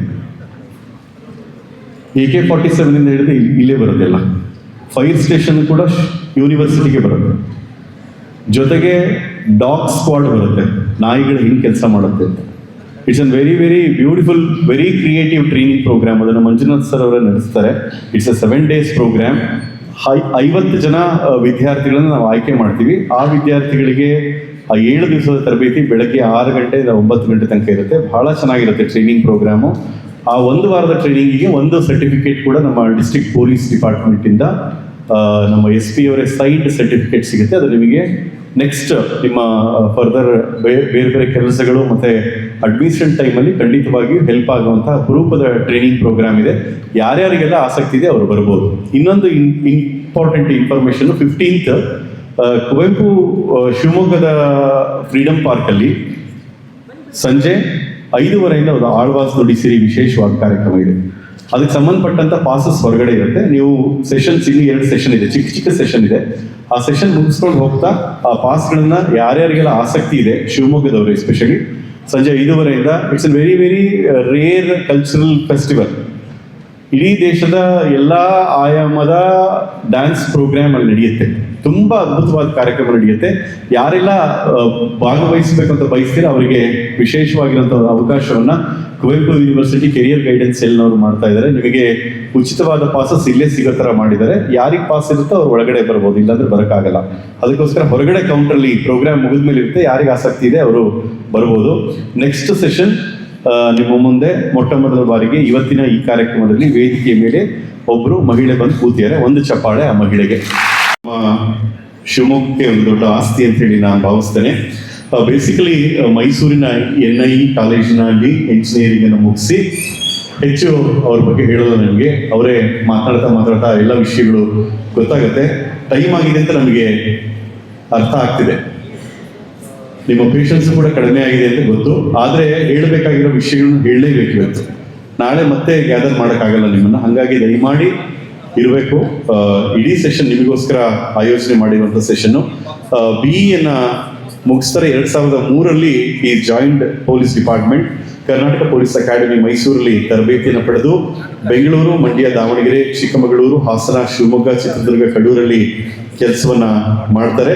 ಇವರಿಗೆ ಕರ್ನಾಟಕ ಸರ್ಕಾರ ಕೂಡ ಮಾಡುವ ಮುಖ್ಯಮಂತ್ರಿಗಳ gold medal cyber cop of India 2022 award ಸರ್ಗೆ ಸಿಕ್ಕಿದೆ. ಇವರ ಗುರುರಾಜ್ ಸರ್ ಅವರಿಗೆ ಮತ್ತೊಮ್ಮೆ ನಾನು ಗೌರವದಿಂದ ಸ್ವಾಗತಿಸ್ತೇನೆ. ಈಗ ಅವರು 20-25 ನಿಮಿಷದ ಕಾಲ ನಿಮ್ಮ ಜೊತೆ ಮಾತನಾಡ್ತಾರೆ. ಎಲ್ರಿಗೂ ನಮಸ್ಕಾರ. ಈ ಕೊನೆ ಪೀರಿಯಡ್ ಯಾರು ತಗೋಬಾರ್ದು. ಅಷ್ಟಕ್ಕೂ ಊಟ ಟೈಮ್ ಆಗೋಗ್ಬಿಟ್ಟಿದೆ. ನಿಮ್ಮನ್ನ ಹಿಡಿದು ನಿಲ್ಲಿಸ್ಕೊಳ್ಳೋದಕ್ಕೆ ಭಾಳ ಕಷ್ಟ ಇದೆ. ಆದರೂ ನಾನು ಜಾಸ್ತಿ ಟೈಮ್ ತಗೊಳ್ಳೋದಿಲ್ಲ. ಒಂದು 15-20 ಮಿನಿಟ್ಸು. ನನಗೆ 45 ಮಿನಿಟ್ಸ್ ಟೈಮ್ ಇತ್ತು. ಜೀವನದಲ್ಲಿ ಪಾಸಿಟಿವ್ ಆಗಿರಬೇಕು. ಆದರೆ ಎಲ್ಲಾದ್ರೂ ಅಲ್ಲ, ಈಗ ಡ್ರಗ್ಸ್ ಟೆಸ್ಟ್ ಮಾಡಿಸಿದ್ರೆ ಪಾಸಿಟಿವ್ ಬರಬಾರ್ದು. ಎಸ್ಪೆಷಲಿ ಬಹಳ ಜನ ಮಕ್ಕಳಿದ್ದೀರಿ, ಎಲ್ಲ ಬುದ್ಧಿವಂತ ಮಕ್ಕಳಿದ್ದೀರಿ. ಬಟ್ ಬಹಳ ವಿಪರ್ಯಾಸ ಏನು ಅಂತಂದ್ರೆ, ಹಳ್ಳಿನಲ್ಲಿ ಓದಿ ತಿಳ್ಕೊಂಡು ಏನು ಗೊತ್ತಿಲ್ಲ ಅಂತ ಅನಕ್ಷರಸ್ಥರು ಏನಿದ್ದಾರೆ ಅವ್ರಿಗಿಂತಲೂ ಅತಿ ಹೆಚ್ಚು ಈ ತಿಳುವಳಿಕೆ ಇರ್ತಕ್ಕಂಥ ಮಕ್ಕಳೇ ಡ್ರಗ್ಸ್ಗೆ ದಾಸರಾಗೋಗ್ಬಿಟ್ಟಿದ್ದಾರೆ. ಎಲ್ಲಿ ಇಂಜಿನಿಯರಿಂಗ್ ಕಾಲೇಜ್ ಇದೆ, ಎಲ್ಲಿ ಮೆಡಿಕಲ್ ಕಾಲೇಜ್ ಇದೆ, ಎಲ್ಲಿ ದೊಡ್ಡ ದೊಡ್ಡ ಯೂನಿವರ್ಸಿಟಿ ಇದೆ, ಅಲ್ಲೆಲ್ಲ ಮಕ್ಕಳು ಆಟೋಮೆಟಿಕ್ ಆಗಿ ಡ್ರಗ್ಸ್ ತಗೊಳ್ಳೋದ್ರಲ್ಲಿ ಬಿದ್ದುಬಿಟ್ಟಿದ್ದಾರೆ. ಮಾರ್ಕೆಟಿಂಗ್ ಹೇಗಿದೆ ಅಂತಂದ್ರೆ, ಎಲ್ಲಿ ಕಾಲೇಜ್ ಇದೆ ಅಲ್ಲಿ ಮಾರ್ಬೋದು ಅನ್ನೋ ಥರ ಆಗೋದು. ಎಲ್ಲ ಹೆಣ್ಮಕ್ಳಿದ್ದೀರಿ, ನಿಮ್ಮ ಅಪ್ಪ ಎಲ್ಲ ನಿಮ್ಮನ್ನ ರಾಜ್ಕುಮಾರಿ ಥರ ಸಾಕಿದ್ದಾರೆ, ಹೌದಾ ಅಲ್ಲ? ಒಪ್ಕೋತೀರಾ? ಹೆಣ್ಮಕ್ಳು ಕೈ ಎತ್ತಿ. ನಿಮ್ಮ ತಂದೆ ನಿಮ್ಮನ್ನು ಹೇಗೆ ಸಾಕಿದ್ದಾರೆ? ರಾಜ್ಕುಮಾರಿ ಥರ ಸಾಕಿದ್ದಾರೆ. ಮುಂದೆ ನೀವೆಲ್ಲ ಹೋಗ್ಬೇಕು? ರಾಣಿ ಥರ ಸಾಕುವಂಥವ್ರ ಹತ್ರ ಹೋಗ್ಬೇಕು. ಯಾರ ಹತ್ರ ಹೋಗ್ಬೇಕು? ರಾಣಿ ಥರ ನೋಡ್ಕೊಳ್ಳುವಂಥವ್ರ ಹತ್ರ ಹೋಗ್ಬೇಕು. ಒಂದು ತಿಳ್ಕೊಳ್ಳಿ, ಈಗ ಬ್ಲಡ್ ಆಲ್ಕೋಹಾಲ್ ಕುಡಿದಿದ್ರೆ ನಮ್ಮ ಬ್ರೆತ್ ಅನಾಲಿಸಿಸ್ ಮಾಡಿದ್ರೆ ಗೊತ್ತಾಗ್ಬಿಡುತ್ತೆ. ಯೂರಿನ್ ಬ್ಲಡ್ ಚೆಕಪ್ ಮಾಡಿಸಿದ್ರೆ ಈ 1 ತಿಂಗಳು 1.5 ತಿಂಗಳಲ್ಲಿ ನೀವು ಅವ್ರು ಯಾರು ಡ್ರಗ್ ತಗೊಂಡಿದ್ರು ಗೊತ್ತಾಗುತ್ತೆ. ಕಾಲೇಜಲ್ಲಿರೋ ಎಲ್ಲ ಹುಡುಗರನ್ನ ಡ್ರಗ್ಸ್ ಚೆಕ್ ಮಾಡಿದ್ರೆ ಎಷ್ಟು ಜನ ಪಾಸಿಟಿವ್ ಬರ್ತಾರೋ ಅನ್ನೋದು ಬಹಳ ಆಶ್ಚರ್ಯಕರ. ಯಾಕೆಂದ್ರೆ ನಾವೊಬ್ರು ಕಾಲೇಜ್ ಲೆಕ್ಚರರ್ ಹೇಳಿದ್ರು, ಸರ್ ನಮ್ಮಲ್ಲಿ ನೀವು ಒಂದು ಡ್ರಗ್ ಅವೇರ್ನೆಸ್ ಕ್ಲಾಸಿಗೆ ಬರಬೇಕು ಅಂತ. ಆಯ್ತು ಸರ್ ಅಂತ ಹೇಳಿದ್ರು. ಯಾರು ಅಂತ ಬೇಡ. ಆಮೇಲೆ ಸ್ವಲ್ಪ ಟೈಮಲ್ಲಿ ಅವರೇ ಫೋನ್ ಮಾಡಿದ್ರು, ಸರ್ ನಮ್ಮ ಮಗನ್ನ ಪೊಲೀಸ್ನವ್ರು ಹಿಡ್ಕೊಂಡು ಹೋಗ್ಬಿಟ್ಟಿದ್ದಾರೆ ಸರ್, ಕಾರನ್ನು ಬಿಡ್ತಾ ಇಲ್ಲ, ಏನಿಲ್ಲ ಸರ್. ಜಗಳ ಮಾಡಿದ್ರು. ಏನು ಸರ್ ಕುಡ್ದಿದ್ರೆ ಅದೇನು ದೊಡ್ಡಿದ್ದು ಸರ್? ನಾನು ಒಂದೇ, ಕುಡ್ದಿದ ತಕ್ಷಣ ಏನಲ್ಲಪ್ಪ, ಕುಡಿದಿದ್ರೆ ಬಿಡ್ತಾರೆ, ಯಾಕೆ ಬಿಡಲ್ಲ ಹೇಳಿ? ಆ ಕಾರು ಡ್ರೈವ್ ಮಾಡಬಾರ್ದು ಅಷ್ಟೇನೆ, ಆಮೇಲೆ ಬಿಟ್ಟು ಕಳಿಸ್ತಾರೆ. ಆಮೇಲೆ ಸ್ಟೇಷನಿಗೆ ಕೇಳಿದ್ರೆ, ಇಲ್ಲ ಸರ್ ಅವ್ರ ಹತ್ರ ಗಾಂಜಾನೂ ಇತ್ತು ಸರ್. ಅವ್ರ ಲೆಕ್ಚರರ್ಸ್ ಕೇಳಿದೆ, ಅಲ್ಲ ಸರ್ ನಿಮ್ಮ ಮಗ ಗಾಂಜಾನ ಜೊತೆಲಿ ಇಟ್ಕೊಂಡಿದ್ದಲ್ಲ? ಇಲ್ಲ ಸರ್, ಬರ್ಡೇ ಪಾರ್ಟಿಗೆ ಅಂತ ಅಷ್ಟೇ ಬಂದಿದ್ದು. ಅವ್ನು ಒಳ್ಳೆ ಕಾಲೇಜಲ್ಲಿ ಓದ್ತಾ ಇದ್ದಾನೆ, ಬೆಂಗಳೂರಿನಲ್ಲಿ ಇಂಜಿನಿಯರಿಂಗ್ ಮಾಡ್ತಾ ಇದ್ದಾನೆ ನಮ್ಮ ಮಗ ಆ ಥರ ಇಲ್ಲ ಸರ್ ಅಂತ. ಅಪ್ಪ ಅಮ್ಮ ಏನು ಮಾಡ್ತಾರೆ ಅಂತಂದರೆ, ಒಂದು ಸ್ವಲ್ಪ ಟೈಮ್ ಅಷ್ಟೇ ಅವ್ರಿಗೆ ಗಮನ ಹರಿಸ್ತಾರೆ. ಈಗೆಲ್ಲ ಹೆಂಗಿದೆ ಅಂತಂದರೆ, SSLC ತನಕ ಹೆಂಗೆ ಓದ್ತಾನೆ ಅಂತೇಳಿ ಫಸ್ಟು ಡೇ ಇಂದ ಚೆಕ್ ಮಾಡ್ತಾರೆ. ಯಾವ ಸ್ಕೂಲಿಗೆ ಹಾಕ್ಬೇಕು, ಹೆಂಗೆ ಹೋಗ್ಬೇಕು, ಎಷ್ಟು ಮಾರ್ಕ್ಸ್ ತೆಗೆದೆ, ಎಷ್ಟು ಮಾರ್ಕ್ಸ್ ಬಂತು, 2 ಮಾರ್ಕ್ಸ್ ಯಾಕೆ ಕಡಿಮೆ ಆಯಿತು, 100ಕ್ಕೆ 98 ಯಾಕೆ, 100 ಯಾಕೆ ಬರಲಿಲ್ಲ, ನೋಡು ಅವಳು ಸರಿ ತಂಗ 100 ಬಂತು, ನಿನ್ನ ಫ್ರೆಂಡೇ, ನಿನ್ಗಿಂತ ಅವಳು ಅಲ್ಲಿ ಹೋಗ್ತಾಳೆ ಇಲ್ಲಿ ಬರ್ತಾಳೆ, ಮತ್ತು ಅವಳು ಔಟ್ ಆಫ್ ಔಟ್ ತೆಗಿತಾಳೆ, ನೀನು ಯಾಕೆ ತೆಗಿತಿಲ್ಲ ಅಂತಿದೆ. SSLC ತನಕ ಮಾಡ್ತಾರೆ. ಇನ್ನು ಕೆಲವರು PUC ತನಕನೂ ಮಾಡ್ತಾರೆ. ಸೆಕೆಂಡ್ PUCನಲ್ಲಿ ಅಷ್ಟು ಮಾರ್ಕ್ಸ್ ಬೇಕು, ಇಷ್ಟು ಮಾರ್ಕ್ಸ್ ಬೇಕು. ಆಮೇಲೆ engineering, medical, Manipal university, Bangalore university ಸೇರ್ತಾರಲ್ಲ, ನೆಕ್ಸ್ಟ್ ಮಕ್ಕಳು ಏನಾಗ್ತಿದ್ದಾರೆ ಅಂತ ಯಾರು ನೋಡೋರು. ಅವರೇ ನಮ್ಮ ಅಪ್ಪ ಅಮ್ಮ ಏನು ಅನ್ಕೊಂಡಿದ್ದಾರೆ, ನಮ್ಮ ಮಕ್ಕಳೆಲ್ಲ ಭಾಳ ಮೆಚ್ಯೂರ್ಡ್ ಆಗ್ಬಿಟ್ಟಿದ್ದಾರೆ, ಈಗೇನು ತೊಂದರೆ ಇಲ್ಲ, ಅಲ್ಲೇ ದಾರಿ ತಪ್ಪದೇ ಇರೋದು. ಮಕ್ಕಳಿಗೆ ಒಂದು ತಲೆ ಬಂದ್ಬಿಟ್ಟಿರುತ್ತೆ, ಏನೇನೋ ಬೇರೆಯವರೆಲ್ಲ ಏನೇನೋ ಮಾಡಿದ್ರು ನಾನೇನು ಮಾಡಿಲ್ಲಲ್ಲ, ಈಗ ಮಾಡದೇ ಇರೋದನ್ನೆಲ್ಲ ಒಂದು ಟ್ರೈ ಮಾಡೋಣ. ಅವಾಗೆಲ್ಲ ಯೂನಿಫಾರ್ಮ್ ಇತ್ತು, ಈಗ ಯೂನಿಫಾರ್ಮ್ ಇಲ್ಲ, ಗೊತ್ತಾಗಲ್ಲ, ಎಲ್ಲಿ ಬೇಕಾದ್ರೂ ಹೋಗ್ಬೋದು, ಏನು ಬೇಕಾದ್ರೂ ಕುಡಿಬೋದು. ಅವಳ ಫ್ರೆಂಡು ಡ್ಯಾನ್ಸ್ ಕ್ಲಬ್ಗೆ ಹೋಗೋಣ ಅಂತಾಳೆ, ಅಲ್ಲಿ ಹೋಗ್ಬೋದು, ಇಲ್ಲಿ ಬರ್ಬೋದು. ಅದೇನೋ ಗಾಂಜಾ ತಗೊಂಡ್ರೆ ಭಾಳ ನಶೆ ಇರುತ್ತಂತೆ. ಯಾವ ಥರ ಆಗುತ್ತೆ ಅಂತಂದರೆ, ನಮ್ಮಲ್ಲಿ ದಿವಸ 10 ಜನ ಸೂಸೈಡ್ ಮಾಡ್ಕೋತಾರೆ. ಎಲ್ಲ ಏನಾಗೋಗ್ಬಿಟ್ಟಿದೆ ಅಂದರೆ, ಸಿನಿಮಾಗಳು ಹೆಂಗಿದೆ ಅಂತಂದರೆ, ವಿಲನ್ನೇ ಹೀರೋ ಥರ ತೋರಿಸೋಕೆ ಸ್ಟಾರ್ಟ್ ಮಾಡ್ಬಿಟ್ಟಿದೆ. ಸೈಕೋಗಳನ್ನೇ ಫಿಲ್ಮಲ್ಲೇ ಅನಿಮಲ್ಲು ಅದು ಇದು ಅಂತ ತೋರಿಸ್ತಾರೆ. ಇದರಲ್ಲಿ ಸೈಕೋ ಯಾರು, ಹೀರೋ ಯಾರು, ವಿಲನ್ ಯಾರು ಅಂತಲೇ ನಿಮ್ಗೆ ಗೊತ್ತಾಗಲ್ಲ. ನನ್ನ ಇಷ್ಟೇ ರಿಕ್ವೆಸ್ಟು, ನಿಮ್ಮ ಅಪ್ಪ ನೋಡೋಕೆ ಹೇಗಿದ್ದಾರೋ ಏನೋ ಗೊತ್ತಿಲ್ಲ ನನಗೆ, ಕಪ್ಪಗಿದ್ದಾರೋ, ಬೆಳ್ಳಗಿದ್ದಾರೋ, ದಪ್ಪ ಇದ್ದಾರೋ, ಕುಳುಗಿದ್ದಾರೋ, ಬಟ್ ನೀವು ನಿಜವಾಗ್ಲೂ ಅವ್ರನ್ನ ಇಷ್ಟಪಡ್ತೀರಿ, ಹೌದಲ್ವಾ? ಎಸ್ಪೆಷಲಿ ಹೆಣ್ಮಕ್ಳು ಕೈ ಎತ್ತಿ, ಇಷ್ಟಪಡ್ತೀರಲ್ಲ ನಿಮ್ಮನ್ನ. ನೆಕ್ಸ್ಟ್ ನಿಮ್ಮನ್ನ ರಾಜ್ಕುಮಾರಿಯಿಂದ ರಾಣಿ ಥರ ನೋಡ್ಕೋಬೇಕು ಅಂತಂದ್ರೆ ನೀವು ಅಂಥ ಹುಡುಗನ್ನೇ ಹುಡ್ಕೋಬೇಕು. ಡ್ರಗ್ ಅಡಿಕ್ಟ್ನಲ್ಲ, ಡ್ರಗ್ ಅಡಿಕ್ಟ್ ಆದರೆ ಅವನು ಎಷ್ಟು ನೋಡಿ ಜೀವನದಲ್ಲಿ ಕಷ್ಟ ಇದ್ದು ಬದುಕ್ಬೋದು. ಡ್ರಗ್ ಅಡಿಕ್ಟ್ ಜೊತೆ ನಿಮ್ಗೆ ಬದುಕಕ್ಕಾಗಲ್ಲ, ನಿಮ್ಮ ಕೈಲಿ ಸಾಧ್ಯನೇ ಇಲ್ಲ. ಬರೀ ಇದು ಸೆಷನ್ ಹುಡುಗರಿಗೆ ಅಷ್ಟೇ ಇಂಪಾರ್ಟೆಂಟ್ ಅನ್ನೋ ನಿಮ್ಮ ಮನಸ್ಸಿಗೆ ಬರಬಾರ್ದು. ಅದಕ್ಕೋಸ್ಕರ ನಿಮಗೂ ಹೇಳ್ತಿದ್ದೀನಿ, ನೀವು ಅವ್ರನ್ನ ಪಾರ್ಟ್ನರ್ ಆಗಿ ಪಡೆದ್ರೆ ನಿಮ್ಮ ಲೈಫು ಕೂಡ ಹೋಗ್ಬೋದು. ದಿನಕ್ಕೆ ಜನ ಸೂಸೈಡ್ ಮಾಡ್ಕೋತಾರೆ, ಸೂಸೈಡ್ ಮಾಡ್ಕೊಡ್ತಾರೆ. ಅದರಲ್ಲಿ ಹೆಂಗಸ್ರಾಗಿ ಸೂಸೈಡ್ ಮಾಡ್ಕೋತಾರೆ ಹೇಳಿ, ಇವ್ರು ಕಾಟ ತಡಿಲಾರ್ದೆ ಸೂಸೈಡ್ ಮಾಡ್ಕೋತಾರೆ. ಇದು ನಿಮಗೆ ನೆನಪಿರ್ಬೇಕು. ಯಾವ ಥರ ಆಗೋಗ್ಬಿಟ್ಟಿದೆ, ನಿನ್ನೆ ಒಬ್ಬನ್ನ ಜೈಲಿಗೆ ಕಳಿಸ್ತೇನೆ ನಾನು, ಅಪ್ಪ ಅಮ್ಮ ಬಂದಿದ್ದಾರೆ, ಅವ್ರು ಇಷ್ಟೇ ರಿಕ್ವೆಸ್ಟು, ನನ್ನ ಮಗನ ಹೇಗಾರು ಮಾಡಿ ಜೈಲಿಗೆ ಕಳಿಸಿ ಸರ್. ಯಾಕೆ? ತಾಯಿಯಾದವಳು ಮಗನ ಬಗ್ಗೆ ಜೈಲಿಗೆ ಕಳಿಸಿ ಅಂತ ಹೇಳ್ತಾನೆ ಅಂದರೆ ಅವ್ನು ಎಷ್ಟು ದುಷ್ಟ ಇರಬೇಕು. ತಾಯಿ ಯಾರಿಗೂ ಅವಳು ಸಾಯ್ತಾನೆ ಹೊರತು ಬೇರೆ ಮಗನ ವಿಷಯದಲ್ಲಿ ಅವಳು ಸಾಯಕ್ಕೆ ಸಾಧ್ಯನೇ ಇಲ್ಲ. ಪೇಪರು, ಟಿವಿಯವರು ಎಷ್ಟೇ ತಪ್ಪು ಹೇಳಿರ್ಬೋದು, ನೀವು ನೋಡಿ ಮಕ್ಕಳನ್ನಷ್ಟೇ ಸಾಯಿಸಿ ತಾಯಿ ಉಳಿದ್ಲು ಅಂತ ಎಲ್ಲೂ ಇರಲ್ಲ. ತಾಯಿ ಅಂತ ಸಿಚುವೇಶನ್ ಬಂದರೆ ಮಕ್ಕಳ ಜೊತೆಗೆ ತಾನೂ ಸಾಯ್ತಾನೆ. ಇಲ್ಲ 2 ಮಕ್ಕಳಿತ್ತು ತಾಯಿ ಇದ್ರೆ ಅವಳು ಕಷ್ಟ ಇದ್ರೂ ಅವಳು ಹ್ಯಾಂಗ್ ಮಾಡ್ಕೊಳ್ಳಲ್ಲ. ಯಾಕೆ ಗೊತ್ತಾ? ಮಕ್ಕಳನ್ನ ಯಾರು ನೋಡ್ಕೋತಾರೆ ಅಂತ. ಇದು ತಾಯಿದು. ಅದು ಹ್ಯೂಮನ್ ಬೀಯಿಂಗ್ಸ್ ಇರ್ಬೋದು, ಅನಿಮಲ್ಸ್ ಇರ್ಬೋದು, ಬರ್ಡ್ಸ್ ಇರ್ಬೋದು, ತಾಯಿ ಯಾವಾಗಲೂ ತಾಯಿ. ಅಂತ ತಾಯಿ ಮನಸ್ಸಿಗೂ ಇವನು ದುಷ್ಟ ಅಂತ ಅನಿಸ್ಬೇಕು ಅಂದ್ರೆ ಇವ್ನು ಏನು ಮಾಡಿರ್ಬೋದು ನೋಡಿ. ಯಾವ್ಯಾವ ಥರ ಮಾಡ್ತಾರೆ ಅಂದರೆ, ಈ ಡ್ರಗ್ಸ್ ಎಫೆಕ್ಟ್ ಯಾವ ಥರ ಇರುತ್ತೆ ಅಂತಂದರೆ, ಕೆಲವರು ಮನೆಯಲ್ಲಿ ದೊಡ್ಡ ಮನೆ ಇದೆ, ಸುಮ್ಮನೆ ಒಂದು ಎಕ್ಸಾಂಪಲ್ ಹೇಳ್ತೀನಿ, ದೊಡ್ಡ ಮನೆ ಇದೆ, ಸೊಸೆ ಇದ್ದಾರೆ, ಎಲ್ಲ ಇದ್ದಾರೆ. ಅವನು ಮನೆ ಒಳಗಡೆನೆ ಟಾಯ್ಲೆಟ್ ಮಾಡ್ಕೊತಾನೆ, ಹಾಲಲ್ಲೇ, ಅಲ್ಲೇ ಗ್ಲಾಸ್ ಇಟ್ಕೊತಾನೆ, ಅಲ್ಲೇ ಕಾರ ಇಟ್ಕೊತಾನೆ. ಅವ್ರಿಗೆ ಏನು ಹೇಳಬೇಕು? ಶ್ರೀಮಂತಿಕೆ ಒಂದೇ ಇಂಪಾರ್ಟೆಂಟಾ? ಡ್ರಗ್ಸ್ದು ಅವೇರ್ನೆಸ್ಸು ಇಲ್ಲ. ಎಸ್ಪೆಷಲಿ ಇಂಜಿನಿಯರಿಂಗು, ಮೆಡಿಕಲ್ಲು, ಉದಾಹರಣೆಗೆ ನೀವು ಯೂನಿವರ್ಸಿಟಿನೇ ತಗೊಂಡ್ರೆ ನಾನು ಹೇಳೋದಲ್ಲ, ನಾನು ಏನು ನೇಮ್ ಮಾಡೋಕ್ಕೆ ಹೋಗಲ್ಲ.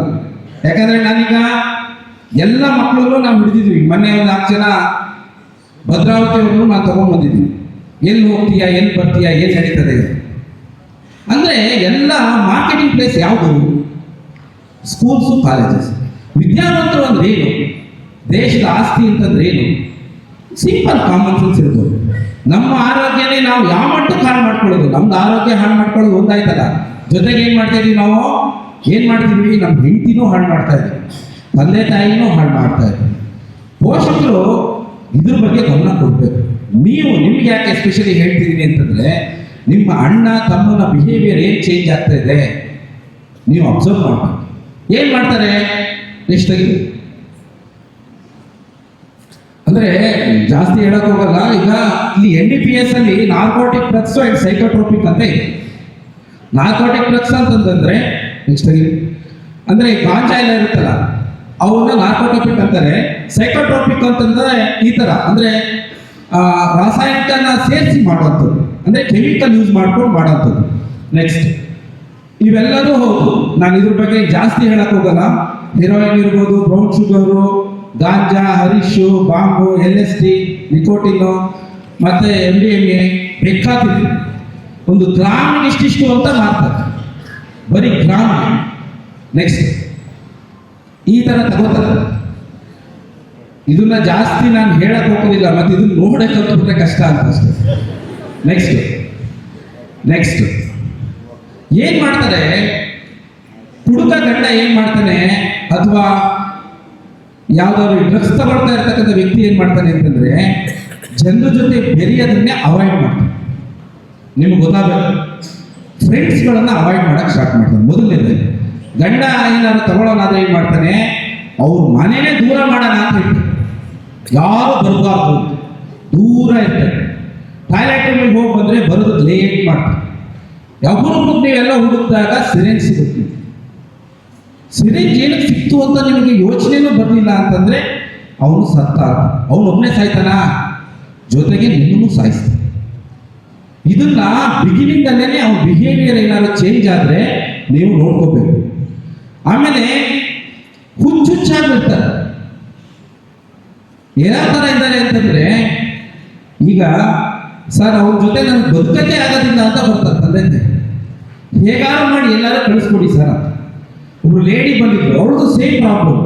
ಅವಳು ಇಟ್ಕೊಳಕ್ ಆಗ್ತಿಲ್ಲ ಅವ್ರ ಕಡೆ ಮನೆಯಲ್ಲಿ. ಏನ್ ಮಾಡ್ತಾಳೆ, ರಾತ್ರಿ 12 ಗಂಟೆಗೆ ಹೇಳ್ತಾಳೆ, ಏನೋ ಅಡುಗೆ ಮಾಡಕ್ ಹೋಗ್ತಾಳೆ, ಆಮೇಲೆ ಬರ್ತಾಳೆ, ಕೂಗಾಡ್ತಾಳೆ, ಗಲಾಟೆ ಮಾಡ್ತಾಳೆ, ಕತ್ತಿಸಿ ತಿನ್ನಿತಾಳೆ. ನೀವು ಈ ಸಿಚುವೇಶನ್ನ ಎಲ್ಲೂ ತೋರಿಸೋದಿಲ್ಲ, ಸಿನಿಮಾದಲ್ಲೆಲ್ಲೂ ಇರೋದಿಲ್ಲ, ಬಟ್ ಇದು ನಿಜವಾಗ್ಲೂ ಹಾಗೆ ಆಗುತ್ತೆ. ನೆಕ್ಸ್ಟ್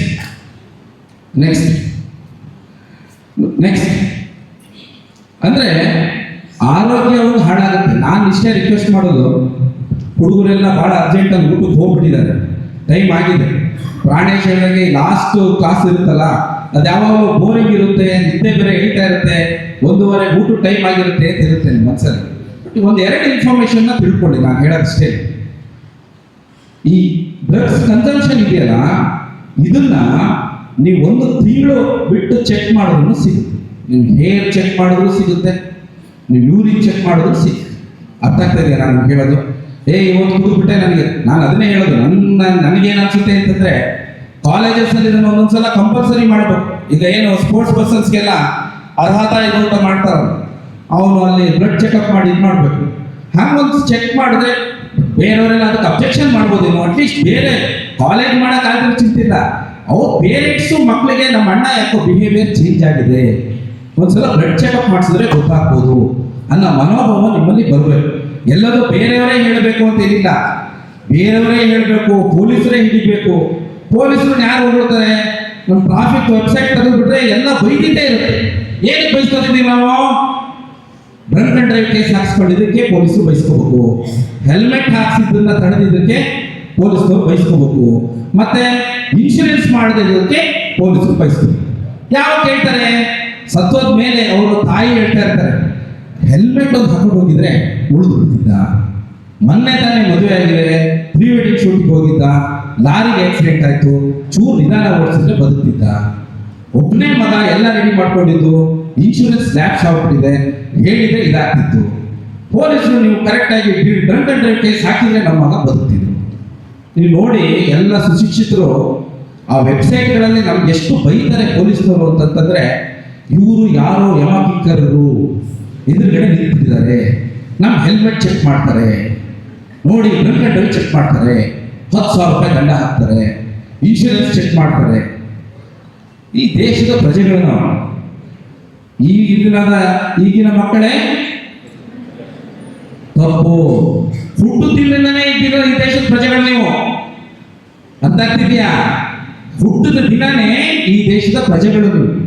ಮಕ್ಕಳು ಪ್ರಜೆಗಳಲ್ಲ ಅನ್ನೋ ಕಾನ್ಸೆಪ್ಟೇ ತಪ್ಪು. ಯಾರೋ ಬೇರೆಯವ್ರು ಬರ್ತಾರೆ, ಬೇರೆ ದೇಶದವ್ರು ಬರ್ತಾರೆ, ನೀವು ನಮ್ಮ ದೇಶದಲ್ಲೇ ಹುಟ್ಟಿದ್ದೀರಿ. ಇಷ್ಟು ಸಣ್ಣ ಪುಟ್ಟದ ಕಾಳಜಿ ನಿಮಗಿಲ್ಲ ಅಂದ್ರೆ ಹೇಗೆ? ಕೂದ ತಕ್ಷಣ ಸೀಟ್ ಬೆಲ್ಟ್ ಹಾಕೋಬೇಕು.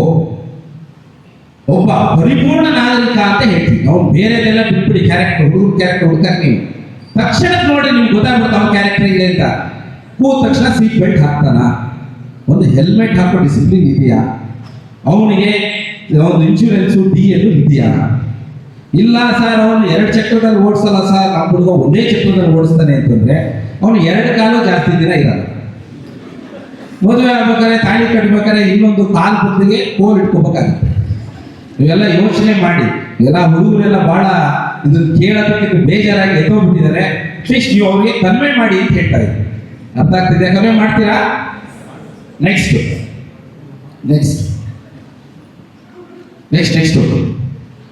ಇಲ್ಲಿ ನೋಡಿ, ಇದೊಂದು ಹೆಲ್ಪ್ ಲೈನ್ ನಂಬರ್ ಇದೆ. ಒಂದು 2-3 ಹೆಲ್ಪ್ ಲೈನು ನೀವು ಜೀವನದಲ್ಲಿ ಎತ್ತಿಟ್ಕೋಬೇಕು. 112 ಎಷ್ಟು ನೆನಪಿದೆ? ಈ 100 ಕಥೆ ಏನಾಯ್ತದೆ? 100ಗೆಲ್ಲ ರಿಪ್ಪತ್ ಹಾಕ್ಬಿಟ್ಟಿದ್ವಿ, ಆದ್ರೂ ಜನಕ್ಕೆ ಗೊತ್ತಿಲ್ಲ. ಯಾರು ಅಂದ್ರೆ ಚೆನ್ನಾಗಿ ತಿಳ್ಕೊಂಡಿರೋರೆಲ್ಲ ಹಳ್ಳಿ ಜನ ಎಲ್ಲ ಟಕ್ ಅಂತ 112 ಫೋನ್ ಮಾಡ್ತಾರೆ. ಶ್ರೀಮಂತರ ಮಕ್ಕಳನ್ನ ಕೇಳ್ರಿ, ಅವ್ರು ಯಾವ್ದು 112 ಅಂದ್ರೆ ಅದೇ ಯಾವ್ದು ಸರ್? ಅದು 100ಗೆ ಯಾಕೆ ಮಾಡ್ಬಾರ್ದು ಸರ್? ನಮ್ಮ ವಾದ ಮಾಡ್ತಾರೆ. ಅಲ್ಲ ಸರ್, 100 ಇಲ್ಲ ಸರ್. 100 ಮಾಡ್ತೀವಿ ನಾನು. ಏನೀಗ 100 ಇಲ್ಲ, 112 ಮಾಡಿದ್ದಾರೆ. 112 ಯಾಕೆ ಮಾಡಿದ್ದಾರೆ ಹೇಳಿ ನೋಡೋಣ ಯಾರಾದ್ರು. ನೋಡಿ, ನಮ್ಮ ಮೊಬೈಲ್ಗಳು ನಮ್ಮ ದೇಶದಲ್ಲಿ ತಯಾರಾಗಲ್ಲ, ಎಲ್ಲ ವೆಸ್ಟರ್ನ್ ಕಂಟ್ರೀಸಲ್ಲಿ ತಯಾರಾಗುತ್ತೆ. ಆ ವೆಸ್ಟರ್ನ್ ಕಂಟ್ರೀಸ್ನಲ್ಲಿ ತಯಾರಾಗೋ ಮೊಬೈಲ್ಗೆ ಬಿಲ್ಟಿನ್ ಏನಿದೆ ಅಂತಂತಂದ್ರೆ 112ನ ಅದರಲ್ಲಿ ಬಿಲ್ಟಿನ್ ಇದೆ. ನೀವು ಬರೀ ಪವರ್ ಬಟನ್ನ 3 ಸಲ ಒತ್ತಿದ್ರೆ ಸಾಕು. ಎಲ್ಲಿ ಹೋಗುತ್ತದೋ? ಎಲ್ಲಿ ಹೋಗುತ್ತೆ? 112 ಹೋಗುತ್ತೆ. ಇನ್ನೂ ಸುಮಾರು ಆಪ್ಷನ್ ಇದೆ ಅದರಲ್ಲಿ ಏನಿದೆ? 112 ಹೊಡೆದ್ರೆ, ನೀವು ಇದನ್ನ ಪವರ್ ಬಟನ್ನ ಒತ್ತಿದ್ರೆ, ನೀವು 2 ಜನರದ್ದು ಎಮರ್ಜೆನ್ಸಿ ಶೇರಿಂಗ್ ಕೊಟ್ಟರೆ ಅವ್ರಿಗೆ ಏನೇನಾಗುತ್ತೆ ಹೇಳಿ? ಫ್ರಂಟ್ ಕ್ಯಾಮ್ರಾದ photo, back camera photo, audio, video, ನಿಮ್ಮ ಲೊಕೇಶನ್ ಹೋಗುತ್ತೆ. ಯಾರು ನಿಮ್ಮನ್ನ ಕತ್ತಿಸುತ್ತಾ ಇದ್ರೆ ನಿಮಗೆ ತೆಗೆದು ಫೋನ್ ಮಾಡೋಕ್ಕಾಗತ್ತಾ? ನಿಮಗೆ ಕತ್ತಿಸ್ತಾ ಇರ್ತಾನಲ್ಲ ಅವನು, ನೀವು ಕೆಳಗಡೆಯಿಂದಲೇ ಏನ್ ಮಾಡಿದ್ರೆ ಸಾಕು? ಪವರ್ ಬಟನ್ನ 2-3 ಸಲ ಮಾಡಿದ್ರೆ ಸಾಕು. ಇನ್ನೊಂದು ಅಡ್ವಾಂಟೇಜ್ ಏನು? ತಲೆ ತಿರುಗಿ ಕೆಳಗಡೆ ಬಿದ್ದಿರ್ತಾನೆ ರಸ್ತೆನಲ್ಲಿ. ಈಗೇನಾಗ್ತದೆ? ಎಲ್ಲರೂ ಲಾಕ್ ಇಟ್ಬಿಟ್ಟಿರ್ತೀರಿ. ನೀವು ಹೋದ ಇವ್ರು ಯಾರು, ಗೀತನ, ಸರಿತನ, ಸುರಿತನ, ಎಲ್ಲ ಮನೆಗೆ ಸೇರ್ಸೋಣ ಅಂತಂದ್ರೆ ಅವ್ರ ಅಡ್ರೆಸ್ಸೇ ಗೊತ್ತಾಗಲ್ಲ. ಎಲ್ಲರೂ ಲಾಕ್ ಮಾಡಿರ್ತೀರಿ. ಸೊ ಈಗೇನಿದೆ, ಎಮರ್ಜೆನ್ಸಿ ಶೇರಿಂಗಲ್ಲಿ ನೀವು ಅದನ್ನು ಜಸ್ಟ್ ಎಮರ್ಜೆನ್ಸಿ ಒತ್ತಿದ್ರೆ ನಿಮ್ಮ ಮನೆ ಅಡ್ರೆಸ್ಸು, ನಿಮ್ಮ ಮೆಡಿಕಲ್ ಕಂಡೀಷನ್ಸು, ಮತ್ತೆ ನಿಮ್ಮ ಮನೆಯವ್ರದ್ದು ಅಥವಾ ಯಾರೋ ನಿಮ್ಮ ಫ್ರೆಂಡ್ಸ್ದು 2 ನಂಬರ್ನ ಸೇವ್ ಮಾಡ್ಕೊಳ್ಳೋದು ಆಪ್ಷನ್ಸ್ ಇದೆ. ಎಷ್ಟು ಜನ ಮಾಡ್ಕೊಂಡಿದ್ದೀರಿ ಕೈ ಎತ್ತಿ? Very good. ಮಾಡಿಲ್ಲ ಅಂತಂದ್ರೆ ದಯವಿಟ್ಟು ಮಾಡಿ. ಈ 112 ಹೇಗಿದೆ ಹಾಗೇನೆ ಇಲ್ಲೊಂದು ಹೆಲ್ಪ್ ಲೈನ್ ಇದೆ, 1933. 1930 ಈ number cyber crime help line number. ಇವು ಜೀವನದಲ್ಲಿ ಬಹಳ ಬೇಕಾದ ನಂಬರು. ಬರೀ ಕ್ಲಾಸಿಕ್ ಅದನ್ನ ಅಷ್ಟೇ ಇಂಪಾರ್ಟೆಂಟ್ ಅಲ್ಲ, ಗೊತ್ತಾಯ್ತೇನ್ರಿ? ಕ್ಲಾಸಿಕ್ ಅದನ್ನ ಅಷ್ಟೇ ಇಂಪಾರ್ಟೆಂಟು, ಸಮೀಕರಣ ಅಷ್ಟೇ ಇಂಪಾರ್ಟೆಂಟು, ನಮ್ಗೆ ಈಕ್ವೇಶನ್ ಅಷ್ಟೇ ಇಂಪಾರ್ಟೆಂಟ್ ಅಲ್ಲ. ನಿಮ್ ಜೀವನದ ಈಕ್ವೇಶನ್ ಬೇಕಲ್ಲ, ನಿಮ್ದು ಜೀವನದ ಈಕ್ವೇಶನ್ ಚೆನ್ನಾಗಿರ್ಬೇಕಲ್ಲ. ಅದು ಜೀವನದ ಈಕ್ವೇಶನ್ ಚೆನ್ನಾಗಿರ್ಬೇಕು ಅಂದ್ರೆ ಈ ನಂಬರ್ ನೆನ್ಪಿಟ್ಕೋಬೇಕು. ಏನ್ ಹೇಳಿ? ಯಾವ ನಂಬರ್ ಹೇಳಿ? 1930 ಏನಕ್ಕಿದೆ? Cyber crime. ದುಡ್ಡು ಲಾಸ್ ಆದ್ರೆ ಟಕ್ ಅಂತ 1930 ಮಾಡಿದ್ರೆ ಟಕ್ ಅಂತ ಫೀಸ್ ಆಗುತ್ತೆ. ಬೆಳೆ ಇಲ್ಲ, ಬ್ಯಾಂಕಿಗೆ ಹೋಗ್ತೀನಿ ಬರ್ತೀನಿ, ಕಂಟಿನ್ಯೂಸ್ ರಜಾ ಇದ್ರೆ ನಿಮಗೆ ಮ್ಯಾನೇಜರ್ ಸಿಗಕ್ಕೆ 4 ದಿನ ಆಗುತ್ತೆ. 4 ದಿನದ ನಾವು ಫ್ಲಿಪ್ಕಾರ್ಟಲ್ಲಿ ಎಲ್ಲ ತರಿಸ್ಕೊಂಡು ಮಜಾ ಮಾಡಿರ್ತಾನೆ, ಗೊತ್ತಾಯ್ತಾ? ಹೋದ ತಕ್ಷಣನೇ 1930 ಫೋನ್ ಮಾಡಿದ್ರೆ ಟಕ್ಕಂತ ಏನಾಗುತ್ತೆ? ಫ್ರೀಸ್ ಆಗ್ಬಿಡುತ್ತೆ ಅವ್ನ ಅಕೌಂಟು. ಏನು ಮಾಡೋಕ್ಕಲ್ಲ. ಅಷ್ಟು ಬುದ್ಧಿವಂತಿಕೆ. ನಾವು ನಿಮಗೆ ಕಾಲೇಜ್ ಸ್ಟೂಡೆಂಟ್ಸ್ ತಿಳ್ಕಲೇ ಇರ್ಬೋದು. ನಿಮ್ಮ ಅಪ್ಪ ಕೇಳ್ತಾರೆ, ಮಗಳೇ ಹಿಂಗೆ ಟಕ್ಕಂತ ನನ್ನ ದುಡ್ಡೇ ಹೋಗ್ಬಿಡ್ತಲ್ಲಮ್ಮ ಅಂತಂದ್ರೆ ಹೌದಾ ಕಣ್ಣಿ ಗೂಗಲ್ ಮಾಡಿ ನೋಡ್ತೀನಿ ಅಂತ ಹೇಳೋದಲ್ಲ, ಟಕ್ಕಂತ ನಿಮ್ಗೆ ಆ ನಂಬರ್ ನೆನಪಿರ್ಬೇಕು. ಯಾವ್ದೇ 1930. ಎಷ್ಟು ಜನ ಮರ್ತ ಗೊತ್ತಿದೋ?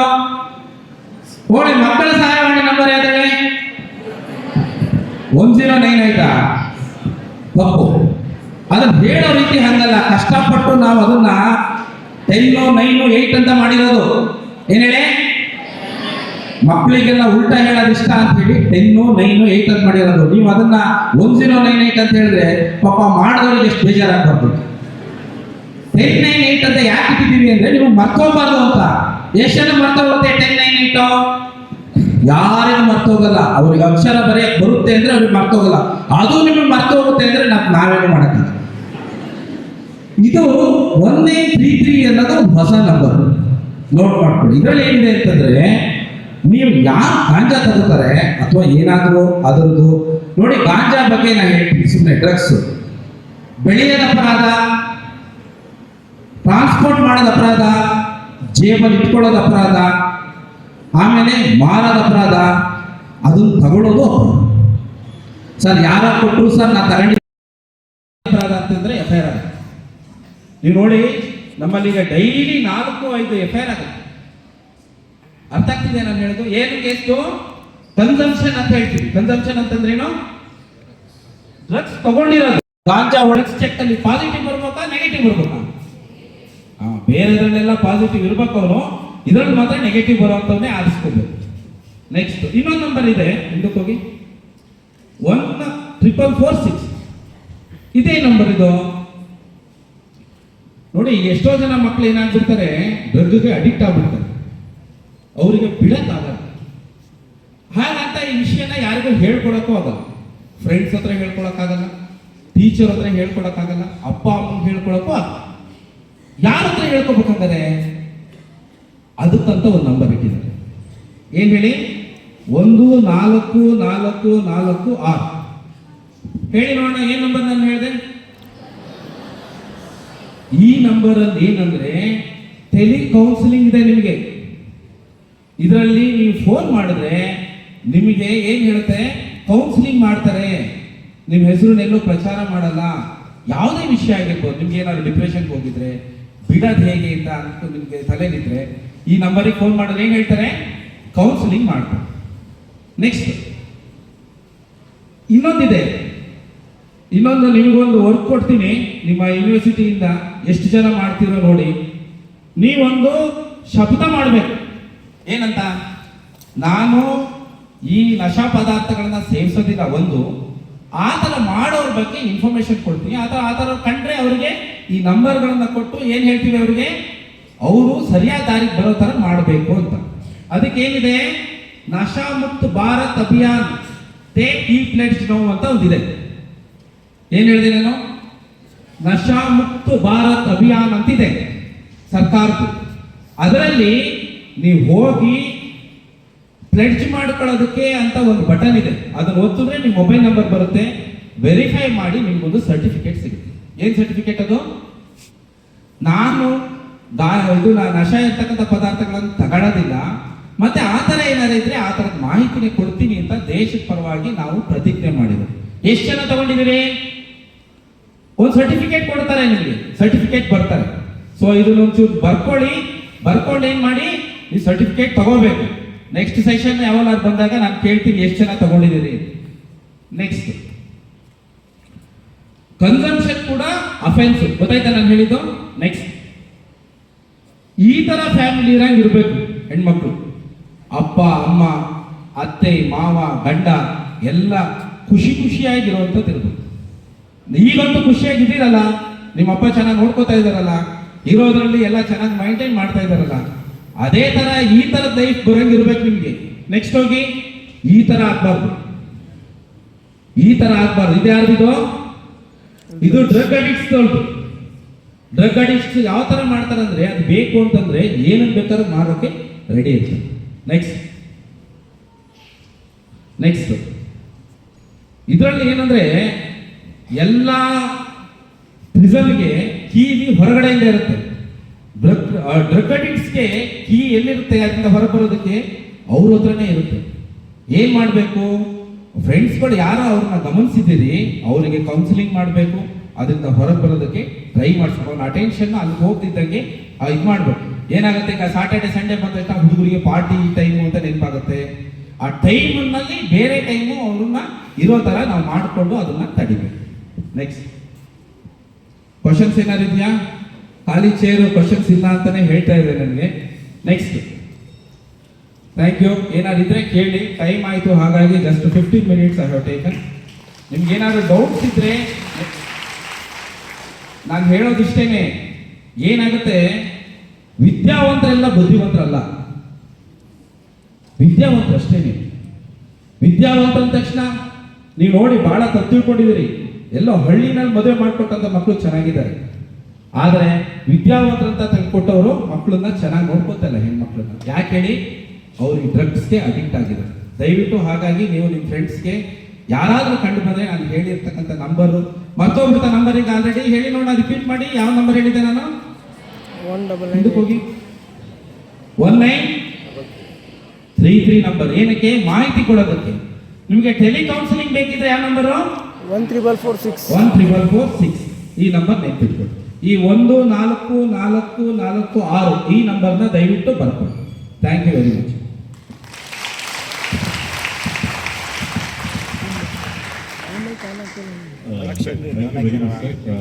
Thank you very much to you all. ಯಾಕಂದರೆ ಪ್ರೋಗ್ರಾಮ್ನ ತುಂಬ ಸಕ್ಸಸ್ ಮಾಡಿರೋದು ನೀವು.